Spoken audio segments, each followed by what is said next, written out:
Morning,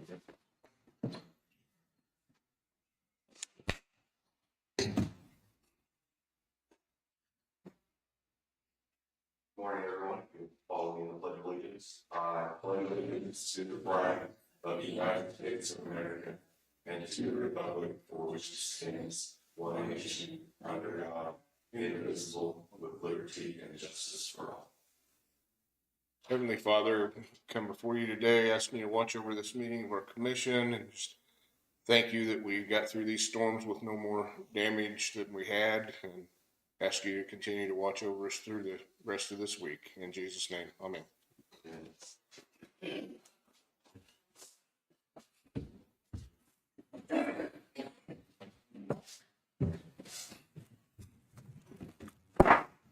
I will now call the April 29th meeting of the Linn County Commission to order. Are there any additions or corrections to the minutes? If not, I'll make a motion that we sign them approved as read. I'll second. Moved and seconded to sign the minutes approved as read. All those in favor say aye. Aye. I'll make a motion, we pay the claims in the amount of $112,088.91. Second that motion. It's been moved and seconded to pay the claims in the amount of $112,088.91. Is there any discussion? All those in favor say aye. Aye. All opposed? Motion carries.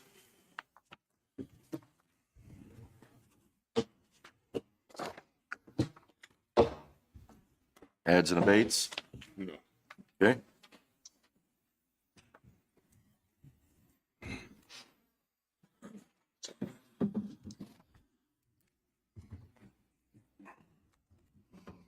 We do have the sheriff's report, if you're ready for it. Yeah. Thank you. Sheriff's report for April 29th. Total prisoners of 60, 14 releases this past week. Total prisoners in of 60, total farmed out of 0, total farmed in of 46, total 911 calls 91, jail contacts 5,090, total calls for service of 503, civil service papers served of 15, VIN inspections 0, new cases open 9, cases closed 4, vehicle crashes 4, SRO activities 91 calls for service, bailiff contacts of 115 with 46 resulting for calls for service, and 9 livestock out. AMR, Don?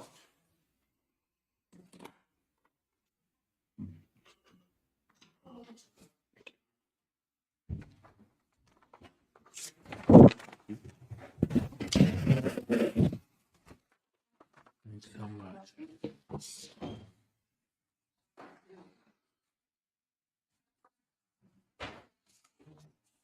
Okay, the ambulance report for Linn County, month to date till the 26th of April. Fontana, 2 calls, 1 transports. Blue Mound, 14 calls, 4 transports. Centerville, 4 calls, 1 transport. Lacine, 23 calls, 16 transports. Linn Valley, 6 calls, 4 transports. Mound City, 24 calls, 6 transports. Parker, 1 call, 13 transports. Pleasanton, 21 calls, 13 transports. Prescott, 7 calls, 5 transports for a total of 102 calls and 51 transports, and there were 2 helicopter transports. Okay. Questions for Don? Thank you. Have a good week.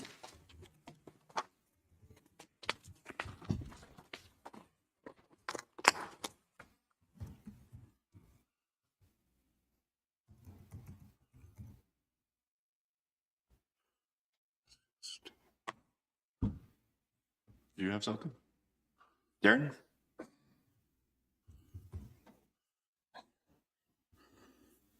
Good morning, Commissioners. Darren Wilson, Planning and Zoning Director. I just got an email from Prairie View High School.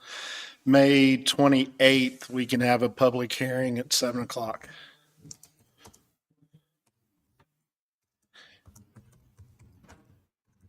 Okay. I also need 10 minutes of executive session for legal with Mark, the 3 commissioners, and David. Okay, Thank you. thank you.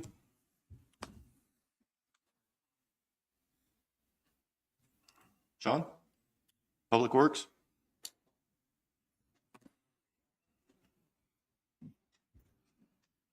Sean West, Public Works Administrator. I'm going to jump off my agenda for just a moment and show you a little bit about what we dealt with this weekend with the weather and the storm damage. We obviously had a lot of road scouring, rock loss, culverts were plugged. The first is a bridge just north of,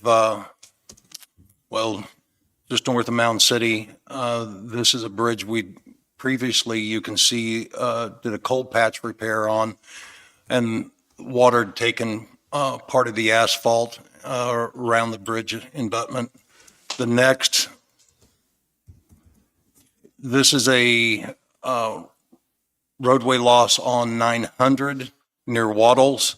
We were actually trying to do some maintainer work over the weekend, and the maintainer fell through the roadway because the water went over the top of the culvert and between the roadway surface, ate out all the material in between. And when the grader went over the top of it, one half of the back end of the grader fell into the hole. So on that, Sean, how are we certain that didn't happen in other places? Do we have to get an engineering report on all our culverts and bridges, or how's that work? What we're going to have to do over a course of time is we repair these. We know of a couple others that were bypassed, but we're going to have to clear log jams, fix road surfaces, and physically check our crossings in order to find out how many may be damaged. We believe the top of these tubes, the rather large tubes, 2 10-footers, we believe the top of these tubes were impaired as well from the water damage. So some of it we're going to be able to find and see, others we won't. We just won't until we see sloughing or start losing roadway, and the grader operators during their maintaining find those and we dig into them. Gotcha. This is 1095, just north of 1550. Here in a little bit, I'll discuss some bridge opportunities, and this is just to the south of one of those bridges that we're going to be discussing.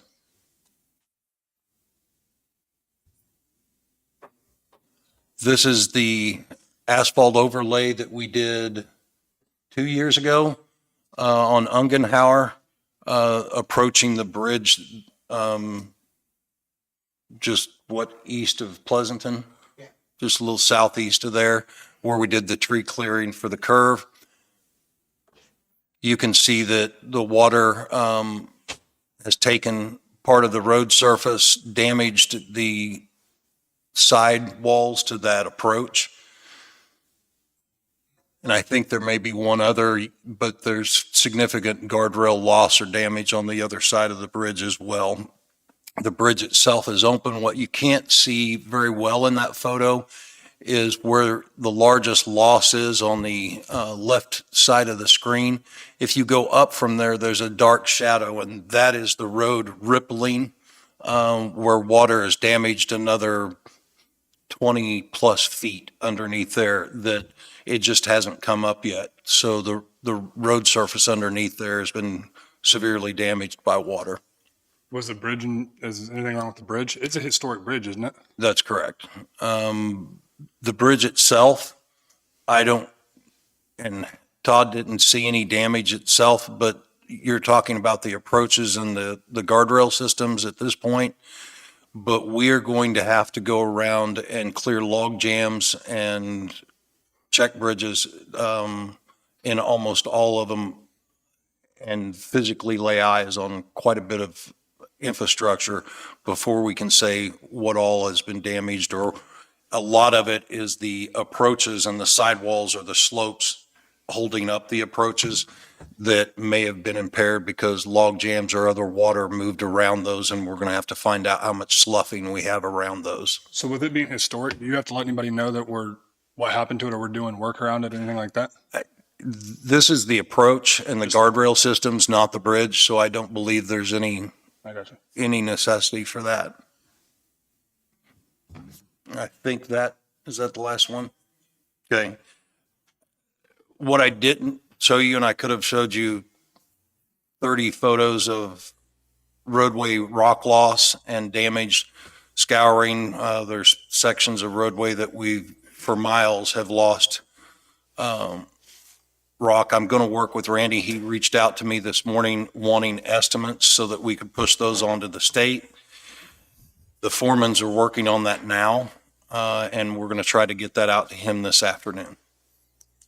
I'll say that I talked to Karen Tyson, called me 3 or 4 times yesterday, so she was actively trying to make sure that we were taken care of, and talking to the governor about a declaration of emergency or whatever. And so I just want to thank her for reaching out to us and trying to make sure we were taken care of, and all the workers were out there. I saw Sean, talked to Sean, and a few crews. So thank you guys for all your work on Sunday. I know that wasn't what you guys wanted to do, so thank you.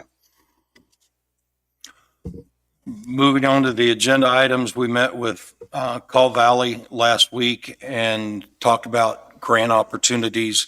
There are 2 types of grants dealing with bridges.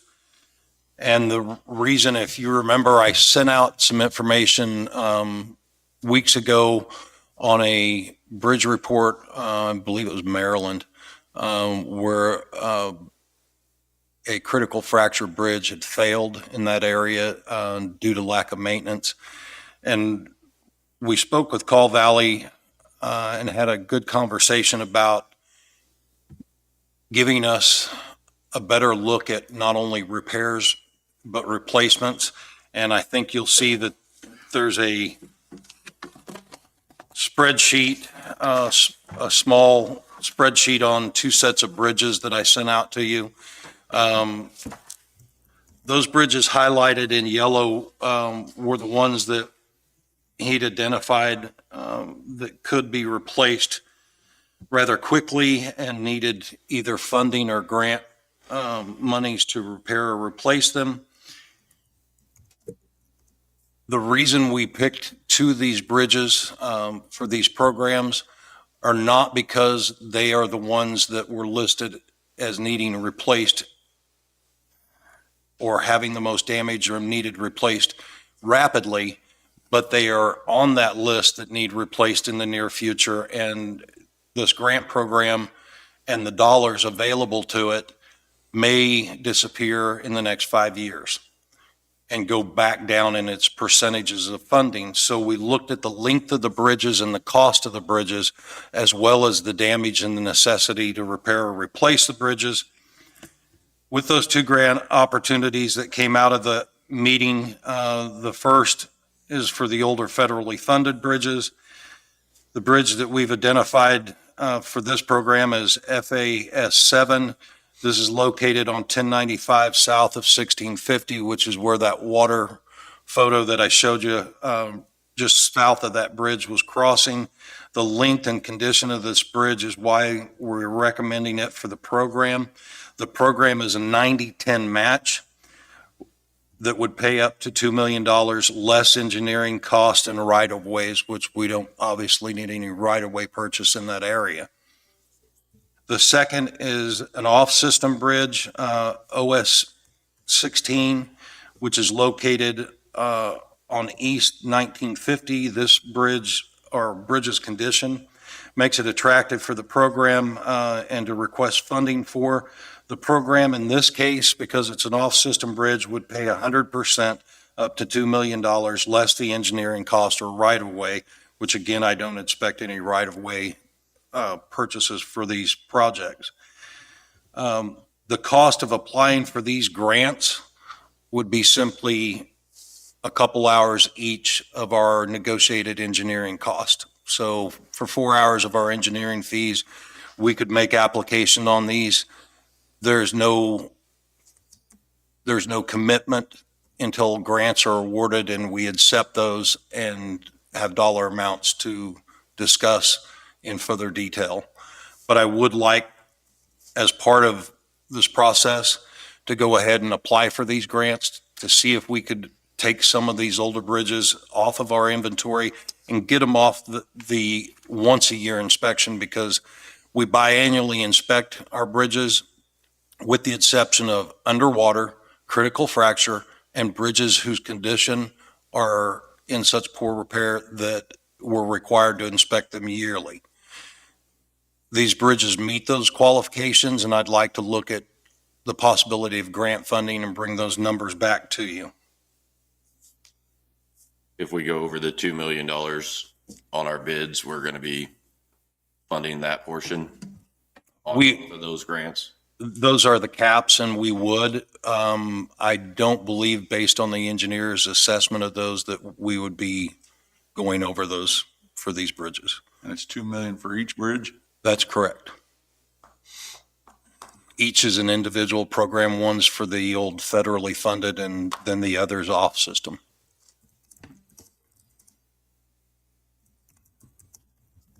I'm good with us going out to apply for the grants. What do you guys think? Yeah, I'm not opposed to applying for the grant, yeah. So we're either, I mean, so I guess where I'm at is 1095, was this bridge, I mean, should we assess this bridge and see if it was damaged during all these floods and stuff to see if that, you say we have to send an estimate into the state, right? We have to give them an estimate of what our storm damage was, yes. So if there's damage on this bridge, I mean, will that affect our, say there's damage on this bridge, when will we know that? If there's damage to the bridge, from what I saw, the water was moving south of the bridge. There was flood water coming around it. It's more likely, like the other bridges, that it would be approaches and not the bridge that was damaged. I got you.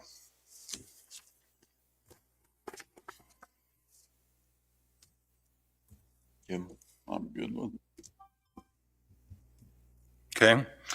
Moving on from that meeting, and again, looking back at that Maryland report, I would like the opportunity to ask our engineer to look at repairs necessary and to take our newest bridge inventory or evaluations and give us repairs needed and organize that into a priority list.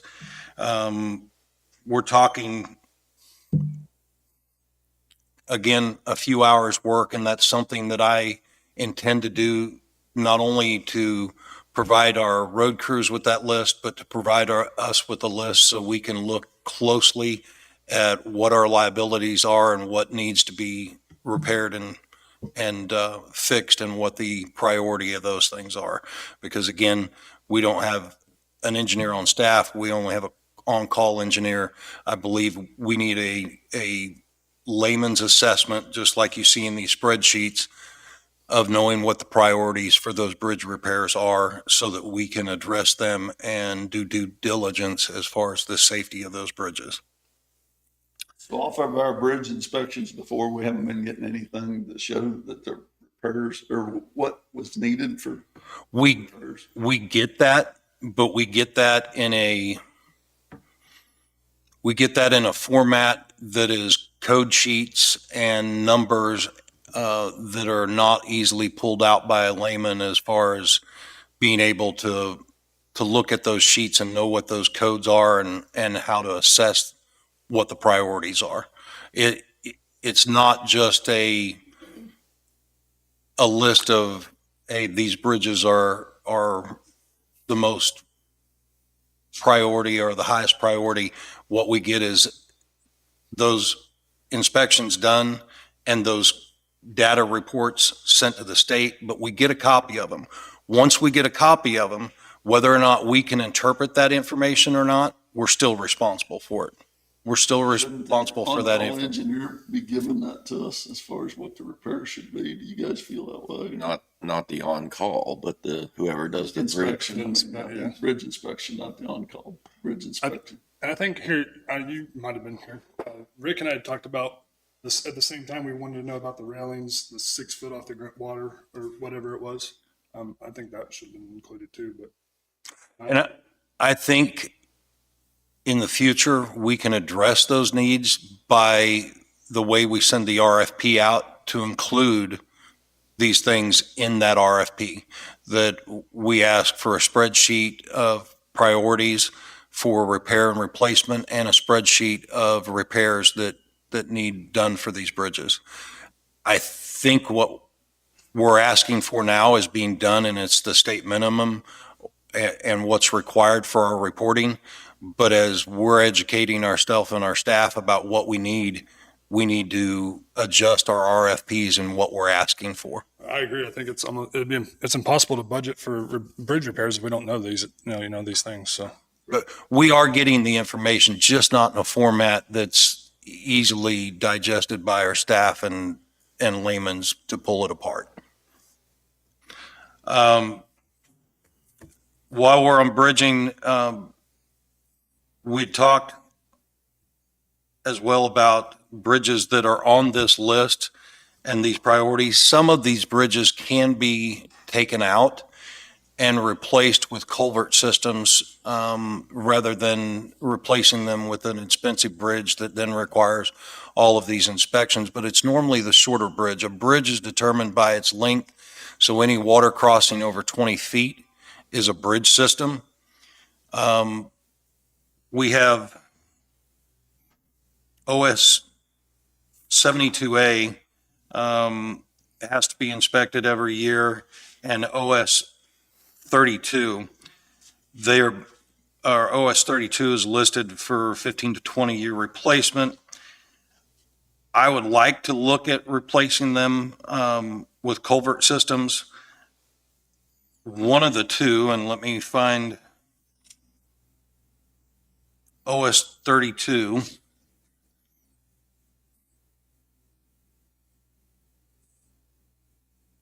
East 1550.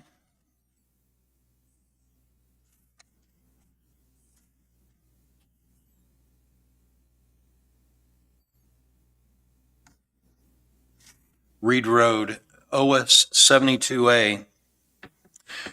After going on site and looking at it, this would require minimal work by the engineer, giving us some water flow.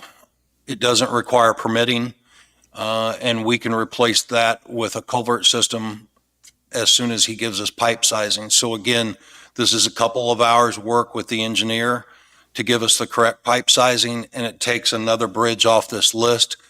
There is going to be an incurred cost to pull the system out of there and to replace it with culverts, but I believe it's minimal compared to the risk and the continual repair or inspection of this bridge. The other bridge, OS 32, Jessica and I looked at this bridge, although its length is rather short and still makes it attractive for this program. It would have to have permitting, and it is a very tall bridge, and there's a lot of concrete that would have to be removed. I would recommend that we continue to talk to the engineer about this, but push that down to like a 24-month timeline. We need more time to work on this. We don't have the time to spend manpower and pull out that much material and concrete, as well as putting in that large of piping at this point, and the bridge is still in a condition that's serviceable with low traffic in that area. So basically for today, I'm not asking for the engineering on OS 72A, or I'm sorry, I'm asking for the engineer on OS 72A and to work with the engineer for a couple of hours of their cost for the pipe sizing on that bridge. But I'm not asking for the 1550 bridge because I'd like to push it out to 24 months. Okay. Thoughts?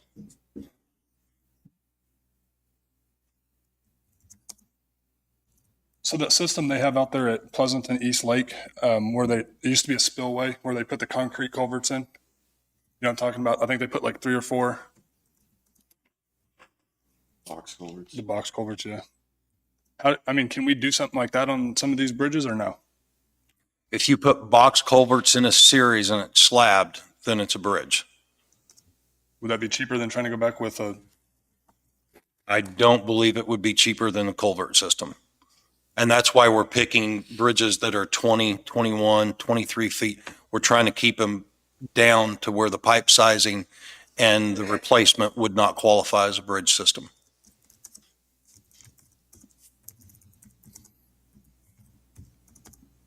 Do we get into the trouble with the tubes though, as far as washing out, like what we're getting into when we go back to those?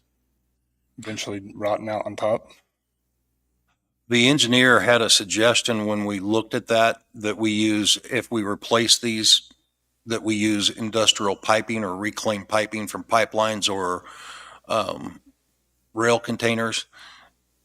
Material's thicker, requires less overlay, and that would be part of the process when he made his recommendations to us on pipe sizing as to where we could pick up that material. Instead of the galvanized. Correct. But what I'm asking is just to spend a couple of hours of the engineer's time, get this put together, and then I would come back with a project and tell you what we planned material-wise. I wouldn't remove the system until I come back with a developed plan and told you exactly what we were doing.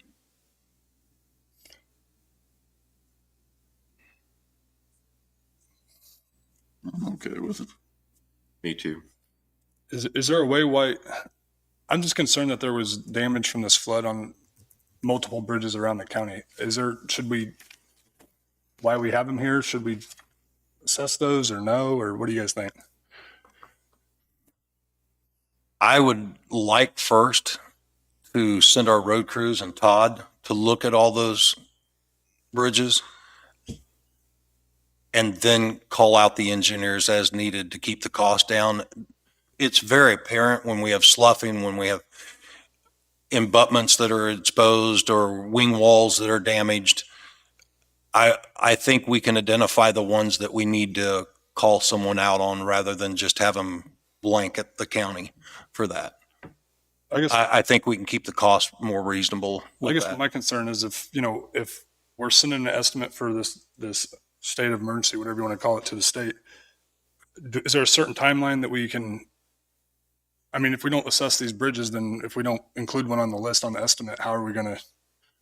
My understanding from speaking to Randy this morning was giving an estimate to him was not locking in the damages. It was giving the state a ballpark, and then we would go from there and start drilling down on individual costs and damages. We're not going to be able to know what the damage is to our waterways until the water's off in certain areas, right? So, right. There's roadways we can't see at this point, and bridges we can't get to. But I understand your concern, and I think once we get that initial estimate out there and we have time to start actually evaluating and pulling out log jams and looking at these approaches and things, I'm pretty confident if we find something that Todd has questions on, that we can call the engineers in and have a short list and maybe make a day for them to come down and look at them. From dealing with things like this in the past on disasters, I don't know about a time limit, but you usually have a considerable amount of time to do all the work and review everything. It's not you've got to have it in the next 2 weeks kind of deal. Gotcha. Okay. I'm good with you going ahead with the engineering and figuring out what we're going to do with those 2 bridges. I'm too. Danny? Yeah, I'm good.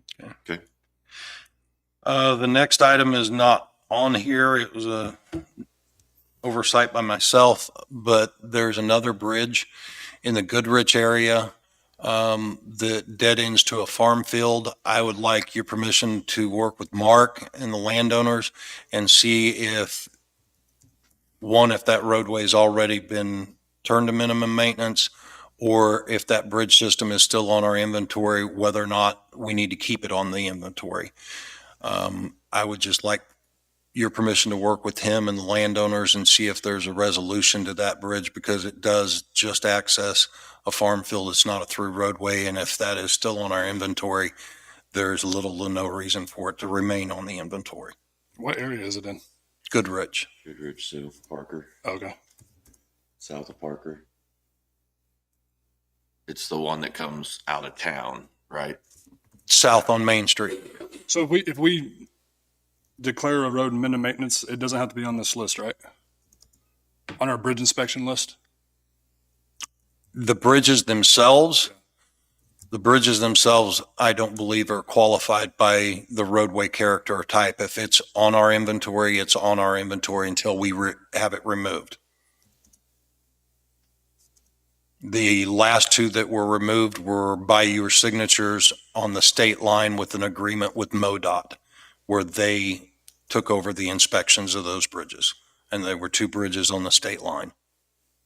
So if we vacate a road, do we still have to take responsibility for if there's a bridge on that road? Until we remove it from that inventory, it's still on that inventory, as far as I know.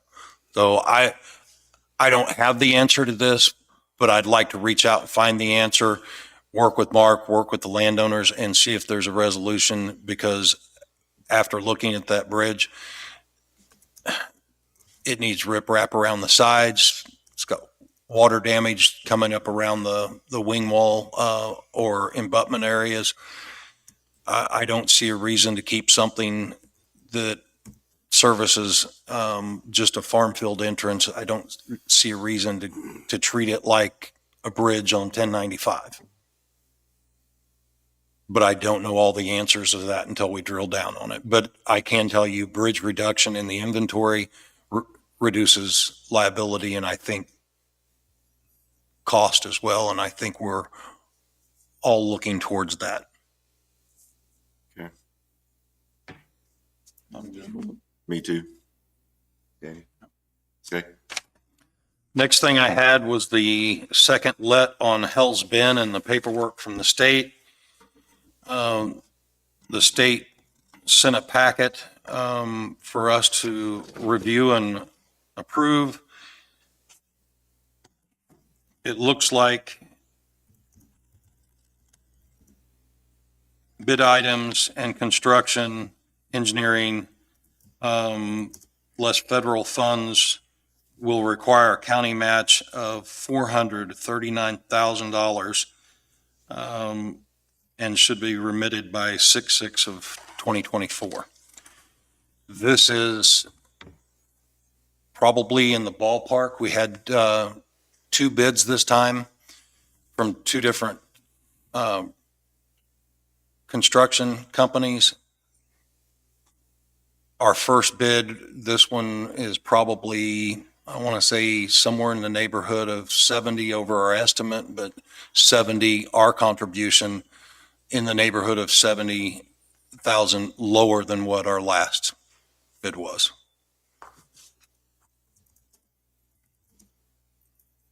We already have that money sitting in special road and bridge. Yes, we do.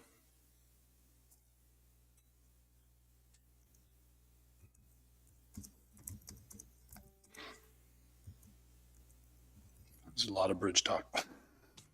Pardon me? So this is a lot of bridge talk. Yeah.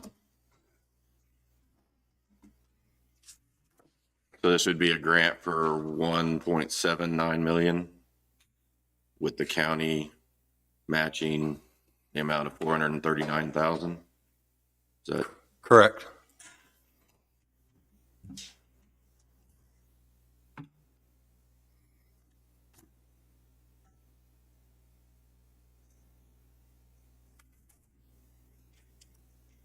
And just so that we're back on track with this and everybody's on the same page, this isn't a damaged bridge, correct? No, this is a critical fracture bridge. This bridge, This is what it's based, I mean, that's not, basically the design of this bridge does not have redundant characteristics in critical parts of the bridge, which is identical to the one that I sent you the report on that failed. So without redundancy, certain parts of this bridge could fail without redundancy and cause a critical incident. And this is a bridge that's next to the river going over railroad tracks. That is correct.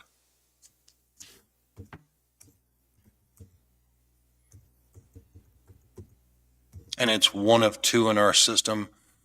The second critical fracture bridge is one of those two state line bridges that we have an agreement with MoDOT over. They do the inspections, but we're co-owners in those bridges. How often do these grant opportunities come out for these types of bridges? Because didn't you say that the state doesn't really want these bridges on a list, correct? I mean, they're trying to remove them off of a list, right? No one wants them on the list anymore. At the moment in special road and bridge, we've got a little over 1.2 million. And a lot of that was put away into that fund for this project. 1.2. Yes. But as far as our records show, there's nothing wrong with this bridge. There are inspection reports, and I can't tell you what those inspection reports, as far as the details of those reports or repair. The bridge itself is not in dire need or critical at this point. It's the engineering of this bridge that they no longer want in the inventory because it's propensity to fail.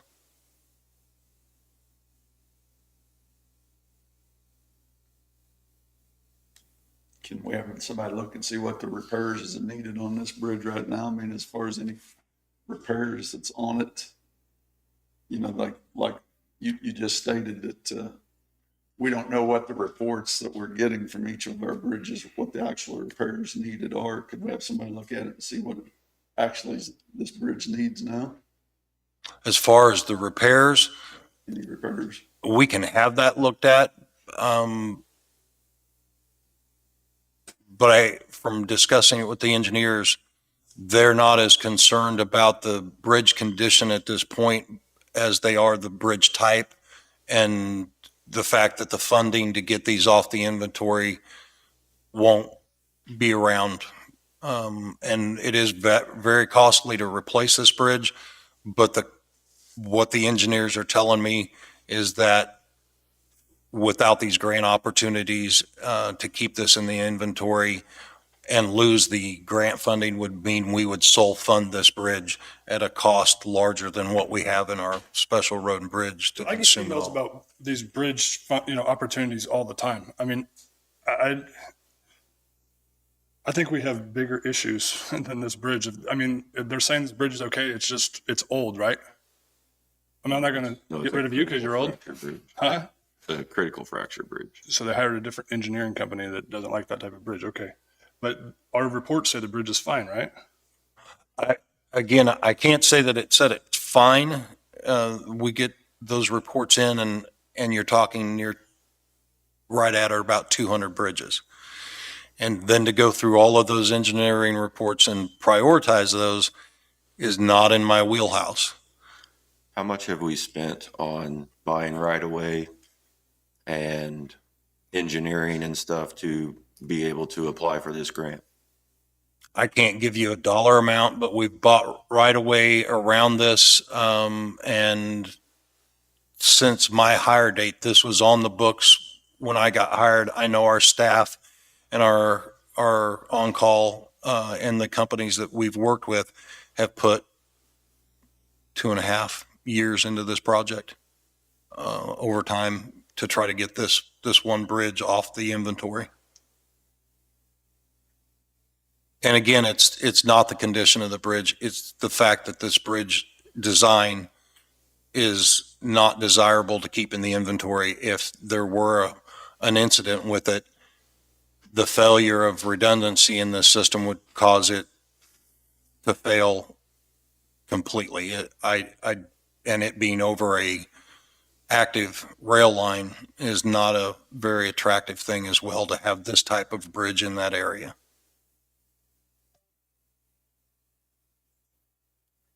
When do we have to let them know by? I believe it said 6/6 was the remittance, but I'll have to look at the documents for the deadline to give notice.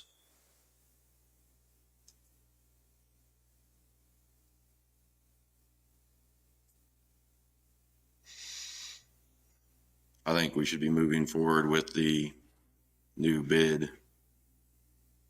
I think putting it out for the second time saved us some money there. We've already invested time and money in this bridge.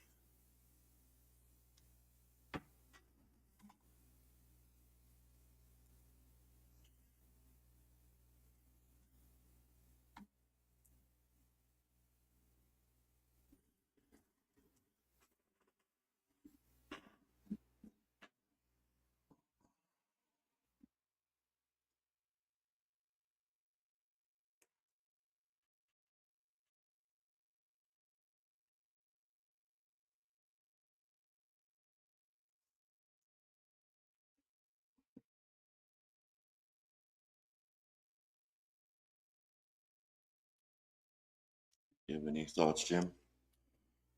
I think it's a lot of money to be spending on a bridge, not a whole lot of people using. The one that you said we transferred to someone else, are they gonna replace that one? The one that you just talked about on the state line? As I recall the agreement with them, they merely took over the inspections, but we own joint ownership as far as responsibility. So in order to replace that, I believe because it's in their inventory, they'd have to take the lead on the grant, but we would also be responsible for portions of that with our MOA with them. So whether or not MoDOT has an intention of getting that on the list, I haven't reached out to them to find out. Andy? I think we have bigger issues with other bridges and that are in worse shape.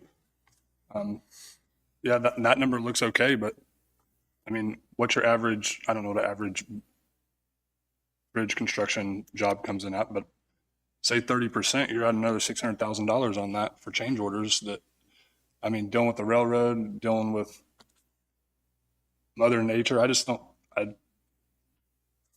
Well, I $1 believe million into it almost. I believe that's why we relet and the engineers recommended different criteria in the letting process. So the timeline for the build was lengthened out No, I understand. and other things. I believe some of those considerations were addressed in the letting of it. No, I get that, but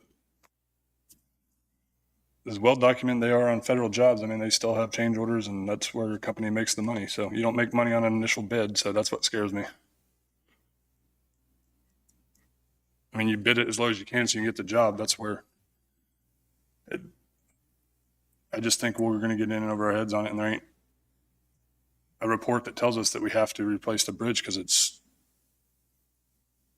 essential. I mean, it's going to hurt somebody if we don't do it, and that's kind of where I'm at.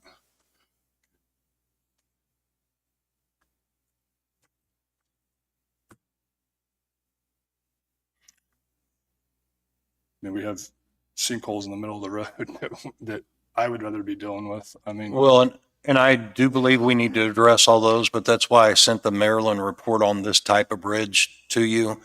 And the liability of these bridges, because that bridge was a plate that took on water and rusted out, and there was no redundancy in that bridge system. So when it failed, and the gap was 100 feet. And they had, I believe, 3 cars, including a passenger bus, on that bridge. So again, I understand the concern. This is not a high volume bridge. This is not a bridge with a lot of property owners on the other side of it, but the type of bridge, the way it's engineered, the critical infrastructure that it crosses, and the potential for that infrastructure being there if a failure occurred, I believe all of those things and what the engineers have described to me as far as grant opportunities and and the process the state allowed us in the reletting, I believe all of this and the funding we've set back for it justifies the concern and the replacement of this bridge.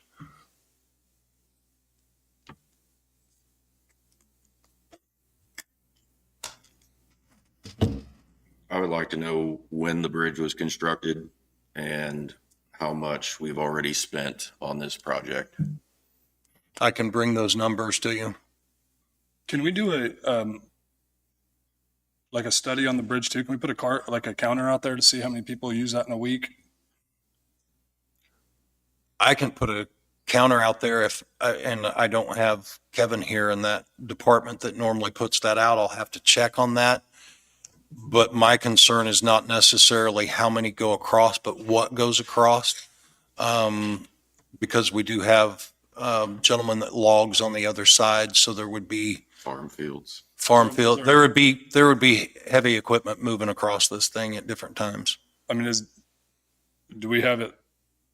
And do we have signs up and stuff labeled what the tonnage is? It's posted appropriately now. Whether or not the tonnage and everything has been updated in the most recent rounds they're going through and doing that across the state, I can't answer when the last time it was inspected for load rating. Okay. But I'll bring those things to you and give them to you next week. Thank you, Sean. Dust control, obviously, with all the damage, and we had quite a bit of rain before. We expect rain afterwards. We're working with the company to try to get new dates on dust control to move it back. I don't believe it's in anybody's benefit to try to hurry, put this down, and then have the property owners pay for something that does not work and that we didn't have the time to properly install. So at this point, I'll try to get a new date and come back to you on that.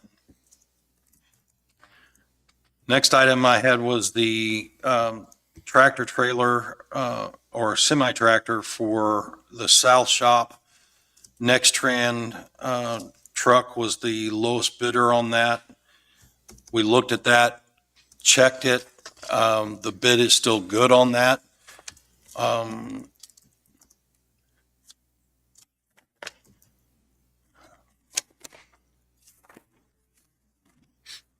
this one's for the south shop. That's correct. The bid is the same as what we received. The only thing different about the bid is they included the $7,500 for the wet kit with the total price. So that is the difference that you notice, but the bid is the same as the original bid that we opened.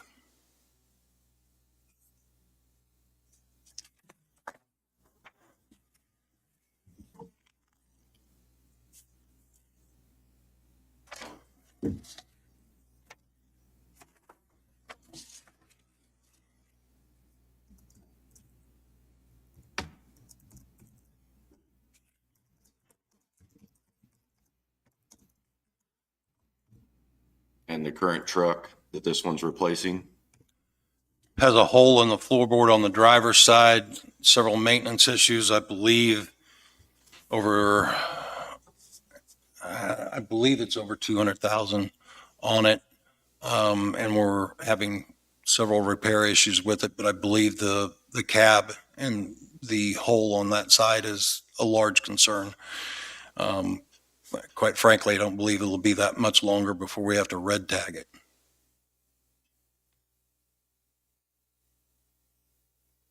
I mean, what caused the hole in the floorboard? I'm sorry? What caused the hole in the floorboard? I could not answer that.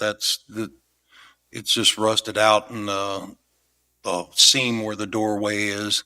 I would have to believe that it's probably the rubber gasket at some point was impaired, but this predates me. How many miles did we drive, Sean? You looked that up on the two trucks for the last 5 years. How many miles have we driven the two trucks in 5 years? You gave me a report on that, I believe. If I sent it to you, I couldn't quote it off the top of my head. I think you got that. I think if I remember, it's 15,000 miles for two trucks for 5 years. My memory's What was it say? 15,000 miles for 2 trucks for 5 years. So I think we could do with 1 truck myself. Well, with the new excavators and incidents like we have this weekend, my foremans are opposed to going down to 1 truck simply because of repairs, the scheduling to move the equipment, and we've gone away from the backhoes that can be roaded. They put quite a bit of effort and time to come up with the things that were asked of them as far as the 3 to 5 year equipment plan. We've put the spreadsheets together to show you we have redundant funding going back into those programs, and we've proved that we could keep that funding going. And at this point, I'm in support of their needs and their requests. I don't think they're over the top or outrageous. I believe that they've done the legwork behind it, and this year and last year, we've spent less on what that 3 to 5 year plan was put in for. We're under those amounts, and that equipment at this point is going to become even more and more necessary as we keep pushing off purchasing trucks, road graders, other things. We're going to back up into those, and then the cost of that equipment's going to overwhelm that fund. So the truck we're replacing was purchased in 93? Or that's the manufacture date? It was replaced. Is that the one we bought? What, 3? Was it a year That was ago? the North Shop. That's Oh, the North Shop. Okay, sorry. Did you check that trailer, Todd, to see if those? I haven't had a chance to, but I'm gonna, when I get a chance, the only thing that concerns me is the length of the boom and the height that it's on the trailer. And if my trailer's sitting the way it is, when we get up there, it will actually have the ability to lower. Because I know if you put anything beyond that mark on my trailer where the axles are, my trailer will not tilt that. So I have to get that kind of line out, get it worked out. Then I also, My trailer will not tip. I have to actually have it all the way to the front. And I don't know if having it balanced the way that excavator could be, if it would be something that prohibited my trailer from actually functioning properly. and I know Denny has also looked into the option of using that trailer, and it said that the height, because of the wheels being below, causes rocking side to side with that heavy of equipment. And that rocking is a big concern because of the pintle hitch on it, that it's not as safe to pull as the low boy.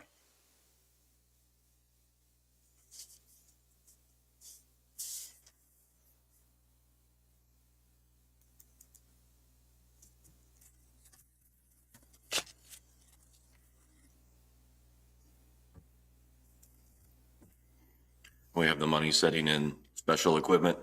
That's correct. What's the balance in that account?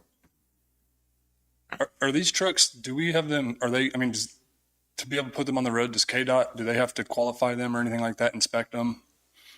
No. Special machinery at the moment has 1,428,000.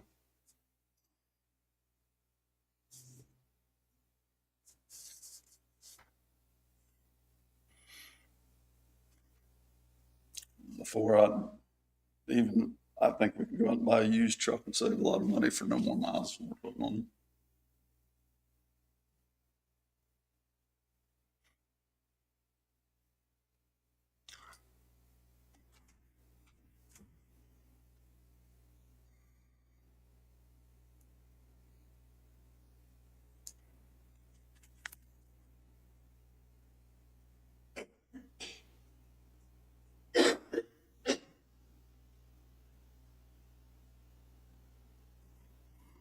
Aren't we having repair issues with the used truck that we purchased for the North Shop? Correct. And with the years that we've got into these vehicles and the numbers for them to get the warranty and the number of years that we've had this vehicle, the cost, I know at one time seems high, but to start out with a vehicle that's under warranty and to have a vehicle capable of training Class A drivers and being able to send them.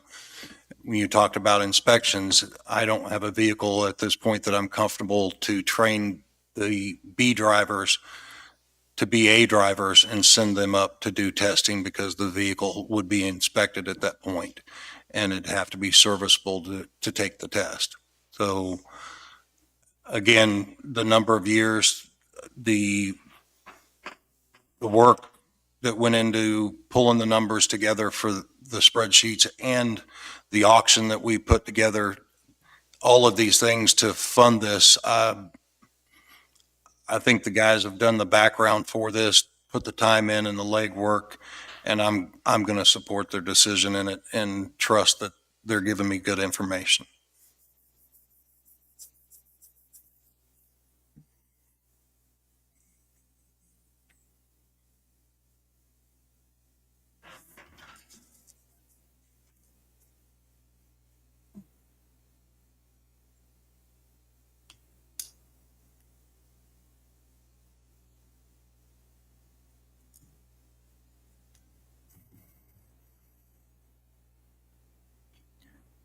Jim, do you want to get used prices, or what are you thinking, Jim? Well, I think probably look at the used truck before we go spend 160-some thousand on one or 15,000 miles for two trucks in 5 years isn't very much. So and I realize right now we can use things. I mean, we've got a situation here, but we have one backhoe in the county too that we can run up and down the road into. Right now, we still have one backhoe, right, Todd? Pretty helpful, but pretty busy. Flood go down, get digging out bridges, it's gonna be really.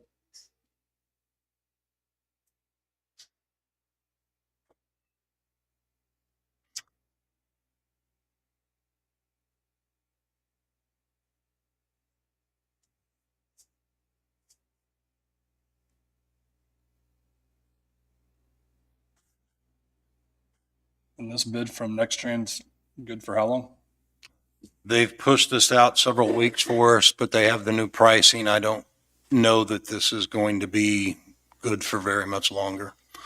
Denny's been in contact with the rep and they said the new pricing's out, but anticipating that we were near a decision on it, they've been able to push it out another week. I can't answer to how long it's going to be available. I'm not trying to hold you hostage for it, but I just can't answer that question. I know since we originally opened them, we've been in weekly contact with them, but there's no guarantee on it.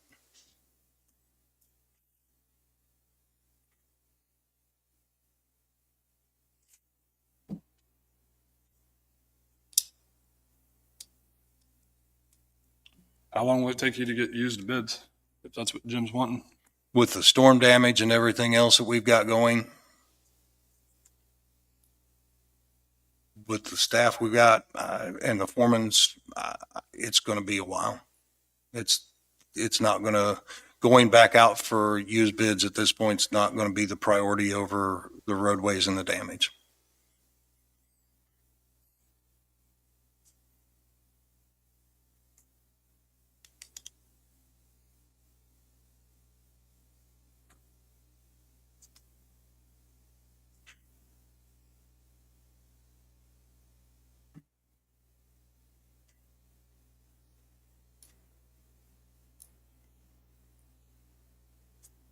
I mean, so if we purchase this semi, is there anything else that's going to come back in 6 months and say we have to have something else to run the semi? I mean, because I guess where I'm at is like on our CDL program, you know, we were all in on it, but now we can't really do it because we don't have a good enough truck. So We are doing B drivers and we're all in on the program, getting them qualified, bringing them in off the street, doing B drivers. That allows them to drive a dump truck. Yes, but at this point, I'm unable to do A drivers. And I've got several people throughout the county that work for us that would like to retest and go from a B to an A. And quite frankly, I've been holding off on that. I've got Kevin out at this point. I've got to work to find another person to train in the shops, and I've got to resolve the truck issue as well. But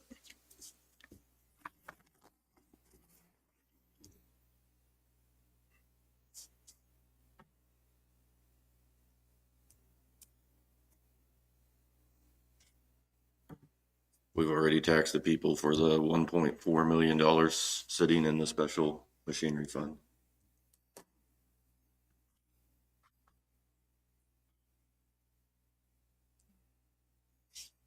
and we roll over, I think last year was 440. But we're continuing to replenish that fund and doing everything we can to plan for those large purchases in the future. And that's the purpose of that 3 to 5 year plan, is to project out what those needs will be and try to put money back before those needs come up. And this has been a need for some time. This truck's met its life expectancy and then some. What did you say, 93? 93. So 30 years.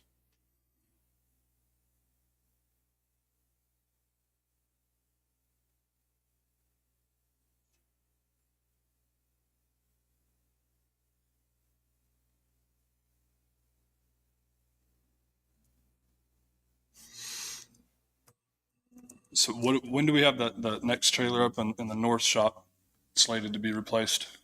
Or the tractor, sorry. I would have to break out that plan that I gave you, that 3 to 5 year plan, and I can't tell you that it's on that 3 to 5 year. 2026. I'd rather see this thing, the whole north-south thing just goes in one ear and out the other to me. I would rather see this thing being moved around the county, kind of like Jim was saying, have more of a full-time driver dropping things off, which is going to require everybody to do a lot more scheduling, which I know is really hard. But I mean, we're going to spend $200,000 on a tractor, and then 2 years later spend another $200,000. That equipment plan, although we've put it out there, that equipment plan is a projection. I don't know in 2 years that other truck will need replaced, or that there won't be another priority over it, such as a grader or anything else. But again, What I'm that's, saying is, and if it's good enough to keep this long, let's use one truck and roll on 15,000 miles for 5 years. That's, in my math, that's 3,000 a year. So but That's kind of that's also before we went to equipment that couldn't be roaded like the backhoe. we'll double it then. And then you're also talking about events like this where we need to move equipment from bridge to bridge or location to There's a lot location. of counties around here that have one road shop and one backhoe, or one semi. This isn't just, there's other counties that operate like that. I'd like to see us utilize our equipment. Well, if we make this purchase, and because of the condition of this tractor and the age of it, if we make this purchase, I can't guarantee you what'll happen 2 years down the road as far as the other tractor, but I can tell you, as long as it's serviceable, we would still keep it in service.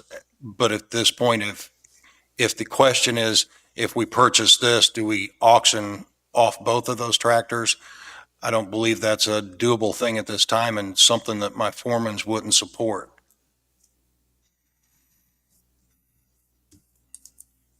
So if the question is, when I come back the next time for another tractor, whether or not it's time to reduce that and go down to one, I think you'll have more information at that point about how much they're used under the current system that we're using as far as the mini X's rather than the backhoe. I see the argument. I understand the argument. But I think that argument's for when I come back to you for another tractor. Well, I mean, if I vote for this semi, I'm not in favor of purchasing another one in 2 years. I would rather see our scheduling get better, with no excuses and just figure it out. Well, I would completely agree, but what I will caveat that for those road foremans is not one of them, and I understand that was not your intention, but not one of them has come in here and made an excuse. No, you know what I mean. I'm not. I know that, but I want to say, I'm willing to take up that argument under the other one, but I think you've seen the photographs of this tractor that they're using now. And they've worked hard to work with me to get these bids and to get this equipment list going. And I don't think they've asked for anything that they don't need. I can agree with you, but my fight is, well, Pleasanton, we better get 2 tractors because I need one over there too. So, I mean, that'd be my fight. So I would rather figure the scheduling out, and not purchase another tractor in 2 years. If we were to go with this, I don't think that's asking a whole lot. I just can't tell you what the next 2 years will bring, but I would agree with you to have that discussion down the road when we look at the replacement or obsolescence of that tractor. But I just can't answer that right now. And the only thing I can tell you is the tractor I've got in that south shop, it's done. So. Well, I'd like to see us try to use the trailer we got and see what it's like. I mean, Todd said he hadn't tried it yet. I'd like to see, put it on there and try it. Chance here pretty soon, we'll get it done. With everything going on right now. I'll find some time off, get hooked up to the truck, get over there and see if we can get accomplished. Then I'll come back and I'll report to you about whether it's doable or it's not. Okay.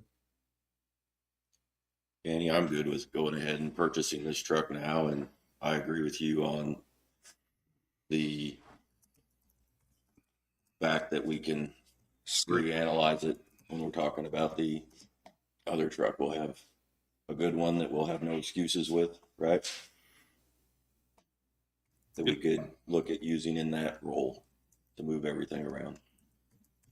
I just believe that our scheduling is going to be cheaper than spending another $200,000 on a truck. So I think we just got to figure it out. I mean, we have one less mechanic or something and he full-time drives a truck. I don't know. I mean, I don't know what I think, again, once we get in a position towards the end of the year, that you can ask that question to those foremans and they can give you a good answer after replacing this vehicle. They can give you a good answer and have that discussion. I don't think anyone's opposed to having the discussion.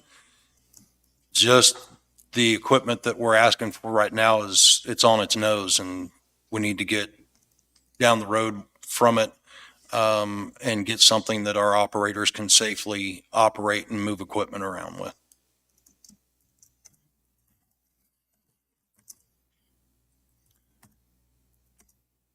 How would you like to move forward?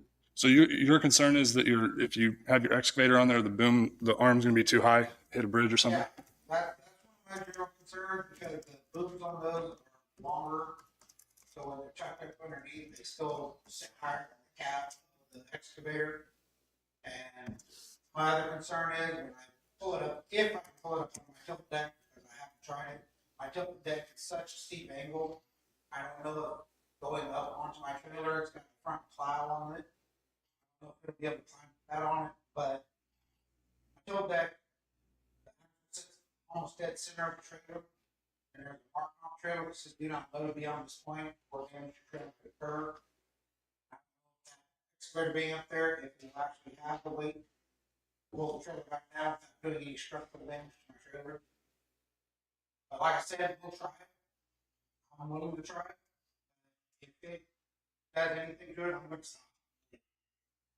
get that tilt deck. It's a really nice thing to have.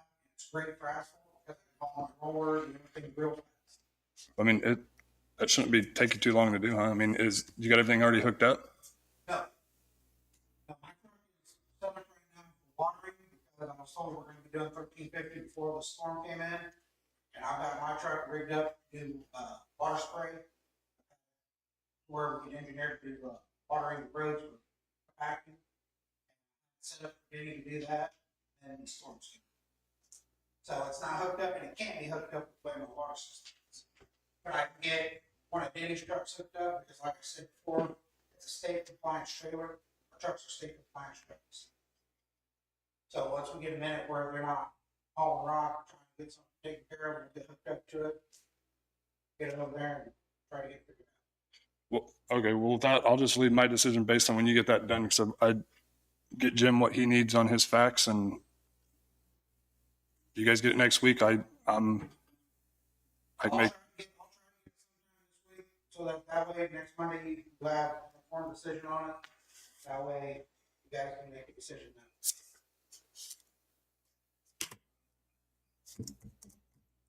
good with that? Sean, good with that?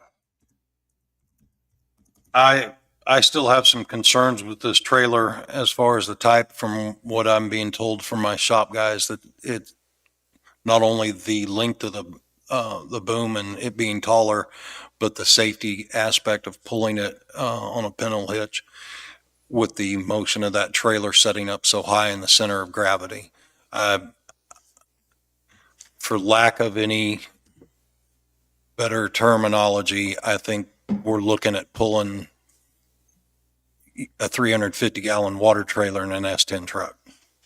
I don't think it's the safest method, even if it works and if we can do it.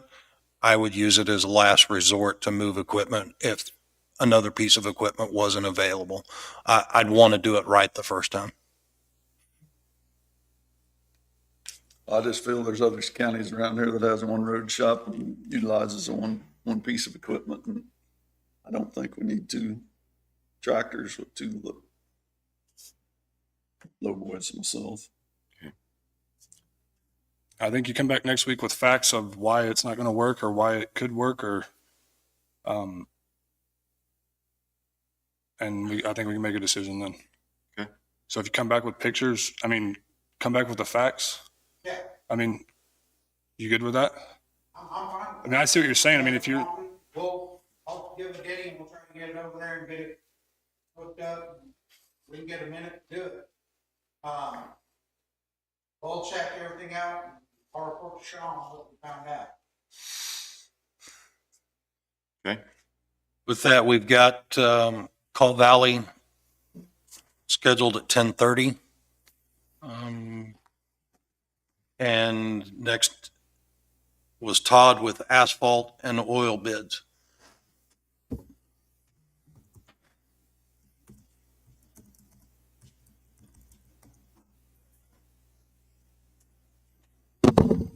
Morning, Commissioners. Todd Moeller, Asphalt Division. Last week, we got the numbers in, and I reviewed them, and our recommendation is to go with Coastal for our oil needs and to go with Bettis for our overlay project. Bettis is on a variable, so depending on what the tack oil runs, it could change in price. I'd like to also, if we do approve Bettis, to go back and talk to them about getting a fixed rate. That way we can see if there's enough of a savings that way. That way we don't get a sticker shock or anything of that nature. But right now, Bettis was $95 a ton, and the other one was 103. Kellogg was 103 a ton. Now, they're both not locked. Why is Bettis not locked in? I guess the bid wasn't that way, or what? It wasn't worded that way. It was always worded the same way as it has been. They, this year, came back with doing a variable because they said that the way the price could change, it could go down for us or it could go up. They said that they just offered that because there was no set the price as a locked rate. That's something I'm going to change on my next year's bid. It will say I want a locked price. That way I don't have this confusion next year. But as it stands right now, Bettis is significantly lower in price. Yeah, but I mean, to me, that could be today and tomorrow it'd be different. Well, that's why I'd like to talk with them about getting a fixed price also. I would have thought we'd have had it that way on the bid myself, but, Well, that was an oversight on my part, and we've never had this issue come up before, but it will be something that's rectified next year. I already have it wrote on my bid for next year.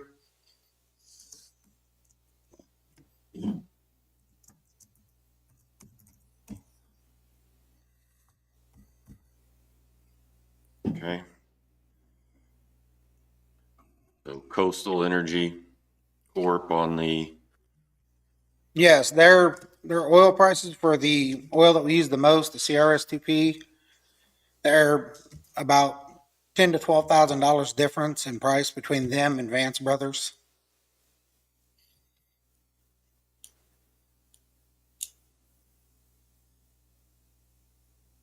okay. I'll make a motion that we go with Coastal Energy Corp for our oil supply for our chip and seal. Okay. I'll second. Been moved and seconded to go with Coastal Energy Corp for our oil supply for our chip and seal. Is there any discussion? aren't they quite a bit higher per gallon on just the one we're using? You're saying they're cheaper, the 6 cents? Yes, The 6 cents a gallon? yeah, and that's because we use 6,000 gallons per tanker, and we're going to end up using 21 tankers this year, 21 to 22. So over the course of that range, we're going to use a lot more oil at that cost, and we're going to have that big difference. The MC30, we use minimal on that because we're only doing patching, so about 50 loads. So I generally burn through a tanker of oil on my distributor every year, and then I go refill it for the next year. So that's why the bid is the way it is. And then the EA 300 is, I'm going to see what rock prices do for Mountain City. And I was going to attempt to make coal patch if the hot mix has gone up too high this year. I haven't gotten any bids yet from my hot mix suppliers to find out what overlay will be. And if our coal patch is cheaper, I'm going to try to make coal patch this year. Now the pump charge, what's that? That's if we need them to run the pump to load our truck, but we don't. Our truck has a pump on it.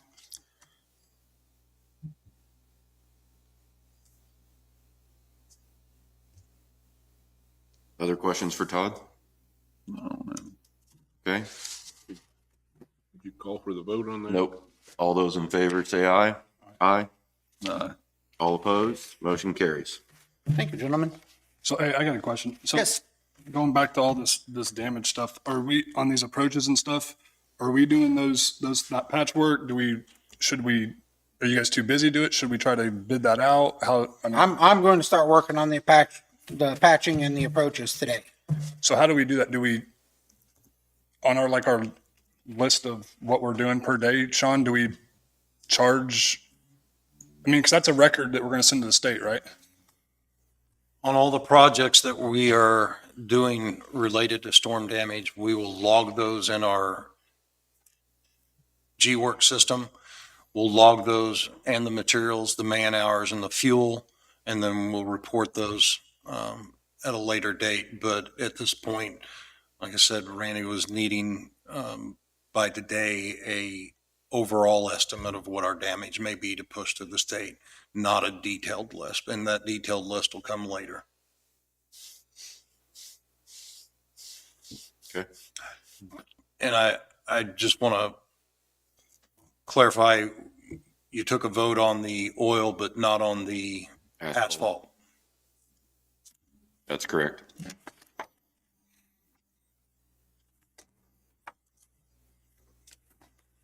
We want to have him check and see what the fixed price would be. That's what I'd On like to Bettis. see, the fixed price from Bettis. I would recommend that we pick one of the two prior to, and I'd have to defer to Mark, but with the bids having already been opened publicly and the bids being out, I don't know that we can ask for that prior to. I see that as a problem.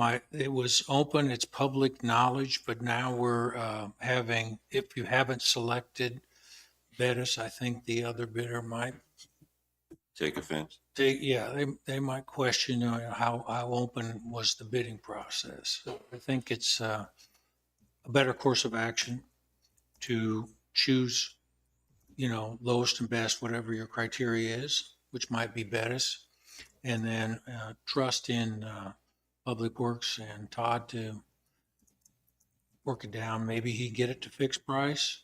He can get not to exceed. Let's see what he can accomplish with Bettis, if that's who you choose. Okay. But I think it'd be problematic. Might get a protest from your other bidder if now that the bids are opened. If we caught this little oversight before the bids were open and it wasn't going to come in fixed bid, that's one thing. But now. So our bid's been like this all along then, I guess. Yeah, this is the first time that we've had this come in like this. And like I said, it threw me for a curveball when I first seen it. So now I've got it in my wording on my oil bid sheet. When I found out, I went in and changed it. We want a fixed price from now on instead of a variable. That way we don't have this situation next year or anytime after. But so, to your point, technically, we only had one person bid according to our bid specs, or we didn't spec. There was no specification either way. That's the problem. Okay. We didn't have it on there to say, we want a fixed rate or you can present a variable. I understand, We didn't Todd. specify either way. So they gave us what they gave because it was just a gray area. Now it's more black and white. So next year when I send it out, it will be, I want a fixed rate from the company instead of that option.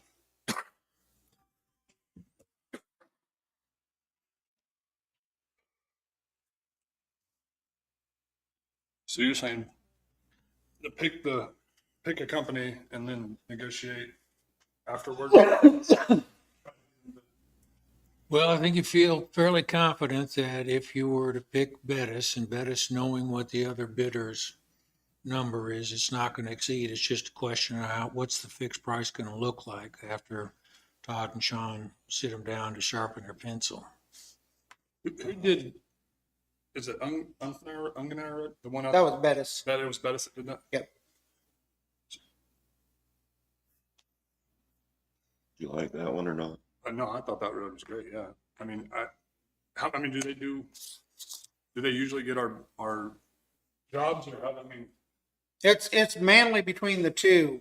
We've had Kellogg do the dam road up there in Lacine, and they did Valley, and then we've had them do Wall Street for us, and they did the road from Centerville North. And we've had Bettis do the roads out by Parker. who did this? Was it Keela? I believe. And Bettis did Ungenhauer, and we've had them on a couple of bids. So in the last few years, I know that it's kind of swapped back and forth.